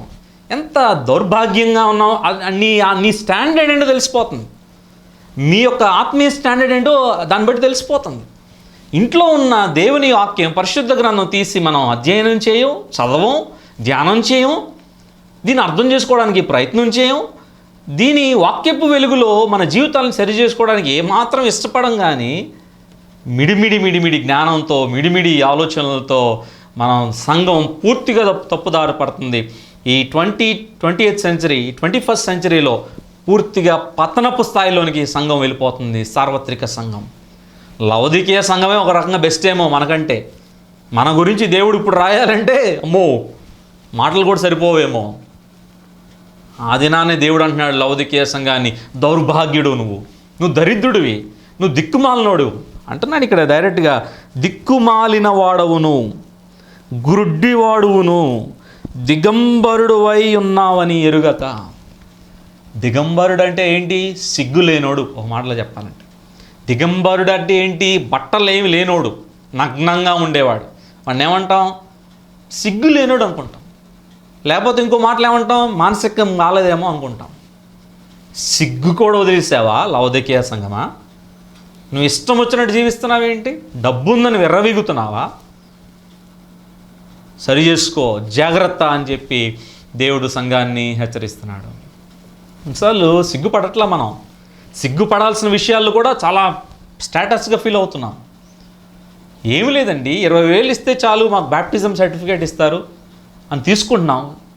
Are you not ashamed? సిగ్గుగా అనిపించట్లేదా? పర్వాలేదండి, జస్ట్ నేను అవసరం, నాకు బ్యాప్టిజం సర్టిఫికేట్ పెడితేనే నాకు అవుతుందండి, నాకు ఆ క్రిస్టియన్ ఇన్స్టిట్యూషన్లో నాకు సీట్ వస్తుంది. సీటు కోసం నువ్వు అమ్ముకుంటావా? సిగ్గు విడిచి ఇష్టం వచ్చినట్టు జీవిస్తున్నారు నేటి క్రైస్తవ జనం, ప్రజలు, సంఘం. సర్టిఫికేట్ కోసం, క్రిస్టియన్ సర్టిఫికేట్ కోసం, లేకపోతే ఎస్సీ అని పెట్టుకోవడం, రకరకాలు ఉన్న ఇష్యూస్ ఉన్నాయి. సిగ్గు విడిచిపెట్టేసాం. ఆఫీస్లో ఒక పేరు ఉంటుంది, ఇక్కడ ఈ చర్చిలో ఒక పేరు, అక్కడ కోటేశ్వరరావు, ఇక్కడేమో పీటర్. సిగ్గు ఉండట్లేదా? లౌదికేయ సంఘమా, మీరు సిగ్గు విడిచిపెట్టేశారు, మీరు దిగంబరులుగా ఉన్నారు అంటున్నాడు. నేటి దినాన ఎవరిని ఉద్దేశించో నేను మాట్లాడట్లేదు, నన్ను నేను పరిశీలన చేసుకుంటున్నాను. మనం సంఘంగా, లేకపోతే సార్వత్రిక సంఘంగా అందరం, ఈ ప్రోగ్రామ్ని చూస్తున్న అందరూ కూడా హృదయాల్ని పరిశీలన చేసుకోవాలి. ఏదైనా చేసేస్తున్నాం అంతే. మనం ఏంటంటే దేవుని కృపను అడ్వాంటేజ్గా తీసుకుంటున్నాం. దేవుడేమందులో క్షమిస్తాడుగా, ఏం చేసినా పర్లా, దేవుడు క్షమించేస్తాడు. నో, ఆయన చూస్తున్నాడు. అందుకే చెప్తున్నాడు, నువ్వు ఉంటే చల్లగా ఉండు, ఉంటే వెచ్చగా ఉండు. అందుకే చాలామంది అంటూ ఉంటారు కదా, మీకంటే అన్యులే బెస్ట్ అండి అని. ఎందుకు? వాడు పూర్తి చల్లగా ఉంటాడు, కానీ వాడు మనకంటే ఎక్కువగా ఆత్మీయ విలువలు జనరల్ ప్రిన్సిపల్స్, కామన్ సెన్స్ వాడు ఎక్కువ ఫాలో అవుతాడు. కానీ మనం దేవుని బిడ్డలో అని చెప్పుకోవడం కొన్నిసార్లు సిగ్గుచేటుగా ఉంటుంది. మిమ్మల్ని బట్టే కదా నా నామము అన్యజనుల మధ్య దూషింపబడుతుంది. చాలాసార్లు మరి చూసినట్లయితే మనం ఉదాహరణలు మనం చూసినట్లయితే పొట్టి జక్కయ్య లూకా 19లో మనం చూడొచ్చు. ఇదివరకు చల్లగా ఉన్నాడు, కానీ ఎప్పుడైతే దేవుని తెలుసుకున్నాడో మొత్తం తన పరిస్థితి మారిపోయింది. 4 అంతలు తిరిగి ఇచ్చేశాడు. నేడు ఈ ఇంటికి రక్షణ వచ్చి ఉన్నది, నేను నీ ఇంట్లో ఉంటాను అన్నాడు. దేవుడు వాగ్దానం చేశాడు. ఉంటే అటైనా ఉండు, ఉంటే ఇటైనా ఉండు. భక్తుణ్ణి, దేవుని బిడ్డనని చెప్పుకొని ఓ పక్కన నిన్ను నువ్వు మోసం చేసుకుంటున్నావు, దేవుని మోసం చేయాలని ప్రయత్నం చేస్తున్నావు. దేవుడిని ఎవరు మోసం చేయలేరు. మోసపోకుడి దేవుడు వెక్కిరింపబడడు. దేవుడు మనం మోసం చేయలేము, మనల్ని మనం మోసం చేసుకుంటున్నాం.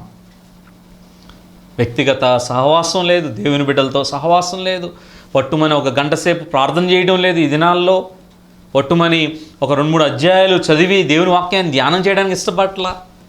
వాక్యంగా చెప్తే ఇష్టపడట్లేదు. మధ్యలో మళ్ళీ ఏదో మసాలా కలపాలి, దీవెనలు ఆశీర్వాదాలు కలపాలి. సంఘం పూర్తిగా పతనపు స్థాయిలోనికి దిగజారిపోయింది. రానున్న దినాలు ఇంకా ఎలా ఉంటాయి మనం చెప్పలేం. లవొదికీయ సంఘాన్ని ఉద్దేశించి దేవుడు మాట్లాడుతున్నాడు. అంటున్నాడు, నువ్వు దరిద్రుడువు, దౌర్భాగ్యుడువు, దిక్కుమాలినవాడు, గ్రుడ్డివాడువు, దిగంబరుడు అయి ఉన్నావని ఎరుగక నేను ధనవంతుడను, ధనవృద్ధి చేసి ఉన్నాను, నాకేమీ కొదువలేదని చెప్పుకొనుచున్నావు. లవొదికీయ సంఘం గురించి నాకేం తెలియదు, నేను అప్పుడు పుట్టలేదు, అసలు మనం ఎవరం లేవు. ఇప్పుడు పరిస్థితులు అయితే ఇలా ఉన్నాయని మనం చెప్పగలం. అక్షరాల ఈ నేటి సంఘాన్ని ఉద్దేశించే దేవుడు మాట్లాడుతున్నాడేమో అనిపిస్తుంది నాకైతే. అంటున్నారు ఇక్కడ లవొదికీయ సంఘాన్ని ఉద్దేశించి దేవుడు చెప్తున్నాడు, నేను ధనవంతుణ్ణి, ధనవృద్ధి చేసి ఉన్నాను, నాకేమీ కొదువలేదని చెప్పుకొనుచున్నావు. డబ్బుంటే అన్నీ ఉన్నట్లేనా? డబ్బున్న వాళ్ళు ఎంతమంది కరోనా టైంలో, కోవిడ్ టైంలో మన కళ్ళ ముందు కోట్ల ఆస్తులు ఉన్నవారు వెళ్ళిపోయారు ఈ లోకాన్ని విడిచి. డబ్బు కోట్లు ఉన్నాయి, ఒక హాస్పిటలే కట్టగలరు వాళ్ళు, కానీ తమ ప్రాణాన్ని రక్షించుకోలేకపోయారు. దేవుడు ఉంటే, దేవుడిని కలిగి ఉంటే అది ప్రాముఖ్యం, అది ఇంపార్టెంట్. ఇక్కడ లవొదికీయ సంఘమా నాకేం కొదువు లేదని, ఈరోజు కూడా అదే కదా, బయటికి చెప్తాం నాకు దేవుడు ఉంటే చాలండి అంటాం ఊరికే. కానీ మనం దేనికి ఎక్కువ సమయం కేటాయిస్తున్నాం ఒకసారి ఆలోచించండి. బంగారం కొనుక్కోవడం, పట్టు చీరలు, బ్యాంకుల్లో బ్యాలెన్స్లు పెంచుకోవాలి, అక్కడ స్థలం కొనాలి, ఇక్కడ స్థలం కొనాలి, అక్కడ ఇల్లు కట్టాలి. కట్టుకోండి అవసరతను బట్టే, కానీ అదే ధ్యాసలో ఉండద్దు. ప్రియ దేవుని సంఘమా, నేటి దినాన లవొదికీయ సంఘం నుంచి మనం కొన్ని విషయాలు నేర్చుకుంటున్నాం. 18వ వచనం చూడండి. నీవు ధనవృద్ధి చేసుకున్నట్లు అగ్నిలో పుటం వేయబడిన బంగారమును, నీ దశముల సిగ్గు కనపడకున్నట్లు ధరించుకున్నటకు తెల్లని వస్త్రములను, నీకు దృష్టి కలుగునట్లు నీ కన్నులకు కాటుకను నా యొద్ద కొనుమని నీకు బుద్ధి చెప్పుచున్నాను. బంగారం ఉందని విర్రవీగుతున్నావేమో అంటున్నాడు ఇక్కడ. చాలా చక్కటి మాట. అగ్నిలో పుటము వేయబడిన బంగారం, ఆర్డినరీ గోల్డ్ కాదు, రిఫైన్డ్ గోల్డ్ నేను ఇస్తాను మీకు. స్పిరిచువల్ రిచ్నెస్ నేను ఇస్తాను. నా దగ్గరికి రా, నువ్వు నీ జీవితాన్ని మార్చుకో, నీ సరి చేసుకో, దేవునిలో ఎదగాలని ఆశ కలిగి ఉండు, నిన్ను రిఫైన్ చేస్తాను నేను. ఈ లోకపరమైన గోల్డ్ కాదు, నిజమైన బంగారం నా దగ్గర ఉంది, నా దగ్గరికి రా. జుంటె తేనె దారుల కంటే, బంగారం కంటే, మేలిమి బంగారం కంటే విలువైన వాక్యం నా దగ్గర ఉందిరా. నేను జీవింపజేస్తాను ఆత్మీయంగా చచ్చుబడిపోయావేమో, తిరిగి లేపుతాను నిన్ను అని దేవుడు వారికి తెలియజేస్తున్నాడు. అంటున్నాడు కదా, తెల్లని వస్త్రములను. తెల్లని వస్త్రం అంటే నీతికి గుర్తు, రైచియస్నెస్కి గుర్తు. రక్షణ వస్త్రాలు కలిగి ఉన్నాం, మురికైపోయిందేమో, తిరిగి కడుక్కొని శుద్ధి చేసుకో అంటున్నాడు. మరొకసారి ఇక్కడ అంటున్నాడు, నీ కన్నులకు కాటుక. ఆత్మీయ అంధత్వంలో ఉన్నావు, కాటుకేసుకొని బాగా మేకప్ చేసుకుంటున్నావు, అది సరిపోదు. ఆత్మీయ అంధత్వంలో ఉన్నావు, నీ కన్నులు నేను తెరుస్తాను, దా నా దగ్గరికి రా దేవుడు అంటున్నాడు. మనం కూడా ఆత్మీయ అంధత్వంలోనే ఉన్నాం, భ్రమంలోనే ఉన్నాం, ఎప్పుడు లోకస్తులతో కంపేర్ చేసుకుంటూ ఉంటాం. నీకు వారికి ఏంటి తేడా, ఏంటి వ్యత్యాసం ఏంటి? వారి లైఫ్ స్టైల్ మన లైఫ్ స్టైల్ ఒకేలా ఉంటే వాట్స్ ద యూస్? ఇక్కడ అంటున్నాడు చూడండి, 19వ వచనంలో మనం ముగించుకుందాం. నేను ప్రేమించు వారిని అందరినీ గద్దించి శిక్షించున్నాను, నీవు ఆసక్తి కలిగి మారు మనసు పొందము. దేవుడు తాను ప్రేమించు వారిని గద్దించి శిక్షించును. ఇప్పటివరకు ఎంత హాట్గా ఉంది. దేవుడు కొంచెం ఆయన నెమ్మదిస్తున్నాడేమో. ఆయనకి ప్రేమ, మన పట్ల చాలా ప్రేమ ఆయనకి. మన తల్లిదండ్రులు కూడా అంతే కదా, ఎందుకు దండిస్తారు? రే ఇలా చేయొద్దు అని ఎందుకు కఠినంగా ఉంటారు? మనల్ని ప్రేమించే, మనం అలా చేస్తే పాడైపోతామని. దేవుడు కూడా అంతే. నీ ఆత్మీయ జీవితంలో పర్లేదులే, ఏదైనా చేయి, నీ ఇష్టం, పర్లేదులే, పాపం చేసేసి దేవుడిని క్షమాపణ అడుగు, పర్లేదులే, చర్చికి వెళ్ళిపోయినా అప్పుడప్పుడు పర్లేదులే, నో ప్రాబ్లం, దశమభాగం ఇవ్వకపోయినా పర్వాలేదులే, జబర్దస్త్ అప్పుడప్పుడు చూడొచ్చులే, సినిమాలు చూడొచ్చు, ఏం కాదు, ఫోన్లో చూడొచ్చు, సినిమా థియేటర్కి వెళ్ళొద్దు, ఫోన్లో చూడొచ్చు. రకరకాలుగా మనం రాజీ పడిపోతూ ఉన్నాం. ఈ ఫాస్ట్ మోడర్న్ వరల్డ్లో సంఘం లోకంతో కలిసిపోయింది. వ్యత్యాసం కనిపించట్లా. ఎదుక్కోవాలి. ఏమన్నా కొంతమంది ఉన్నారేమో కానీ అందరూ లేరని చెప్పట్లేదు. జనరల్ స్టేట్మెంట్ నేనేం ఇవ్వట్లేదు, కానీ చాలా అరుదుగా ఉన్నారు. ఈ లవోదికీయ సంఘం సమాజంతో కలిసిపోయింది, మురికైపోయింది. నేను నిన్ను ప్రేమిస్తున్నాను కాబట్టే మిమ్మల్ని గద్దిస్తున్నాను. ఆయన మన పట్ల ఎంత ప్రేమ అండి. ఆయన మనల్ని గద్దిస్తున్నాడు ఈ దినాన. కారణం మన పట్ల ఆయనకి ఎంతో ప్రేమ ఉంది. అంటున్నాడు 20వ వచనంలో, నేను తలుపు నొద్ద నిల్చుండి తట్టుచున్నాను. ఎవడైనను నా స్వరం విని తలుపు తీసినాడలా నేను అతని యొద్దకు వచ్చి అతనితో నేనును నాతో కూడా అతను భోజనము చేయదము. నా హృదయం అనే తలుపు తడుతున్నాడు ఆయన. మన సంఘం అనే తలుపు తడుతున్నాడు ఆయన. ఆయన లోపల రావాలని ఇష్టపడుతున్నాడు ఆయన. మనతో సహవాసం. కొంతసేపు మనం గడుపుతాం కదా, భోజనం చేస్తాం 1 hour. భోజనం కోసమా? కాదు, ఫెలోషిప్ కోసం, సహవాసం కోసం, కలిసి దేవుని బిడ్డలంగా సంతోషంగా గడపడం కోసం కదా మన ఇద్దరం కలిసి భోజనం చేసేది. దేవుడు కూడా మనతో సహవాసం చేయాలని ఇష్టపడుతున్నాడు.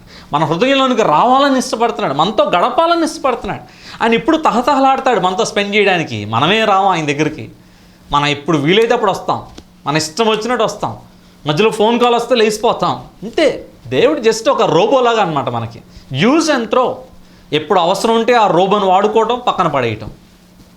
నో, ఇది నా లవోదికీయ సంఘం నుంచి మనం నేర్చుకోవాలి. ప్రభువా, నీతో నేను సహవాసం చేస్తాను. నువ్వు నాతో గడపాలని ఇష్టపడుతున్నావు. నేను ఎంత దౌర్భాగ్యుడినైనా, దిక్కుమాలలోనైనా, నీకు ఇష్టం లేని ఎన్ని పనులు చేసినా, నేను ఎంత పాపం చేసినా, చెడ్డ పనులు చేసినా, రహస్య పాపాలు చేసినా, నీకు ఇష్టం లేనివి చాలా చేశాను ప్రభువా. రాజీ పడిపోయాను, ఈ లోకంతో కలిసిపోయాను, నేను మురికి కోపంలో ఉన్నాను. అయినా నన్ను ప్రేమిస్తున్నావు, అయినా నా తలుపు తడుతున్నావు. ఎంత ప్రేమనైనా నీకు నా పట్ల. నాతో సహవాసం చేయాలని ఇష్టపడుతున్నావు ప్రభువా అని చెప్పి యేసయ్య దగ్గరికి వస్తే, ఆయనతో స్పెండ్ చేస్తే అంతకంటే ఆనందం ఇంకేముంటుంది? నీవు నాకుండగా ఈ లోకంలోనిది ఏది నాకు అక్కర్లేదు. నీ సన్నిధిని సంపూర్ణ సంతోషం కలదు.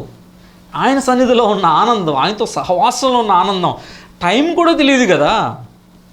ఆ ఆధిక్యతను మనం కోల్పోతున్నామేమో. ఆ ఆధిక్యతను మనం కలిగి ఉందాం. ఆయనతో సహవాసం చేద్దాం. అందుకే అంటున్నాడు 21వ వచనంలో ఒక వాగ్దానం చేస్తున్నాడు.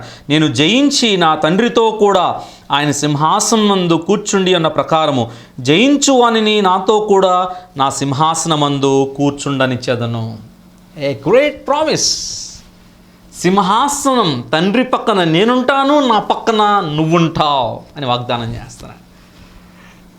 జయించు వాన్ని నాతో కూడా నా సింహాసనమందు కూర్చుండానిచ్చేదను. ఎంత గొప్ప ఆధిక్యత. A great privilege and honour to be with the Lord forever and ever. ఒక దినాన ఆయన్ని కలుసుకోబోతున్నాం, ముఖాముగ్గా ఆయన చూడబోతున్నాం, ఆయనతో స్పెండ్ చేయబోతున్నాం. ఆయన పక్కన మనం కూర్చుండే ఆధిక్యత మనకి ఇస్తానంటున్నాడు. ఇంతకంటే మనకేం కావాలి? ప్రియ దేవుని బిడ్డలారా, లవోదికీయ సంఘం నుంచి మన జీవితాలని సరి చేసుకుందాం. మన జీవితాలని కరెక్ట్ చేసుకుందాం. దేవునికి ఇష్టమైన వారంగా జీవిద్దాం. మనం అంటే చాలా ఇష్టం. మనం ఎన్ని తప్పులు చేసినా, ఎన్ని దేవునికి ఇష్టం లేని పనులు చేసినా, మనం నులివెచ్చగానే ఉన్నాం. ఇంకా మనం రక్షణ పొందాము, దేవుని బిడ్డలు అని చెప్తున్నాం, కానీ ఇంకా నులివెచ్చగా ఉన్నాం.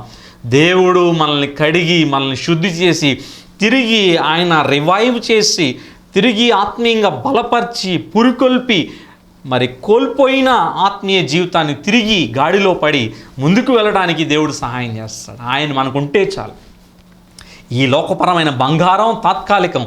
యేసయ్య అనే బంగారాన్ని కలిగి ఉండు. ఆయనే మన బంగారం. ఆ బంగారం మనకుంటే చాలు, అన్నీ ఉన్నట్లే. Lord, I need you. Lord, I love you. Lord, I like to spend time with you. నీతో ఫెలోషిప్ చేయాలని ఇష్టపడుతున్నాను ప్రభువా. నువ్వు నాతో ఉండు నాయన, నా పక్కనే కూర్చో ప్రభువా, నాతో మాట్లాడు నాయన, నన్ను దర్శించు ప్రభువా, నేను నీ కోసమే జీవిస్తాను ప్రభువా అనే తీర్మానం తీసుకుందాం.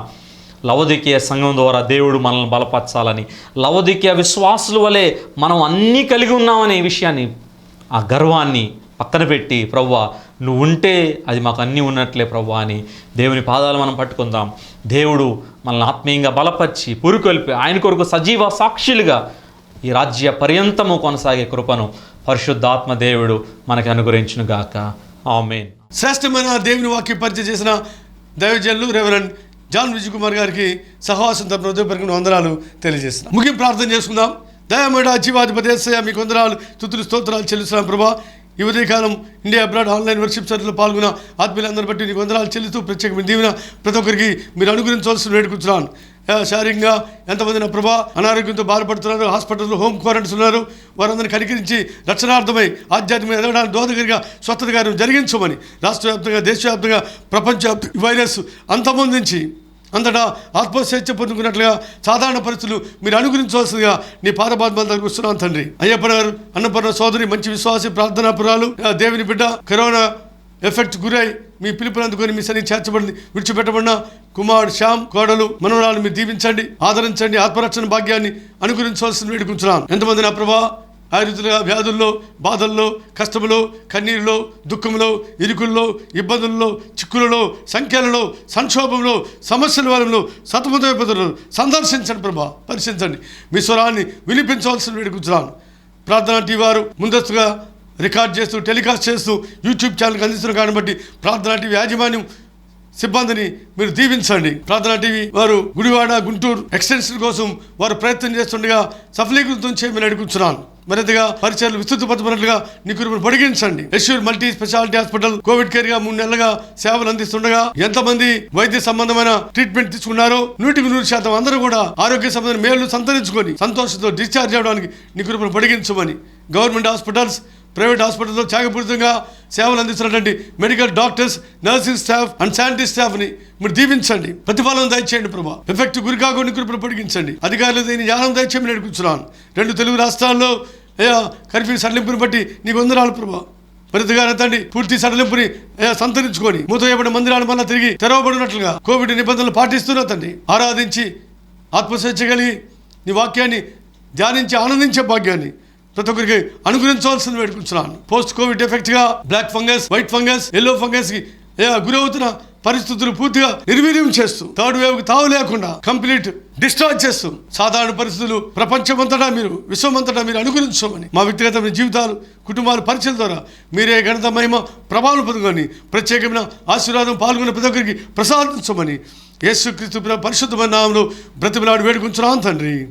ఆమేన్. పరలోకమందున మా తండ్రి, నీ నామం పరిశుద్ధ పరచబడుగాక, నీ రాజ్యం వచ్చునుగాక, నీ చిత్తం పరలోకమందు నెరవేర్చున్నట్లు భూమి మీద నెరవేరునుగాక.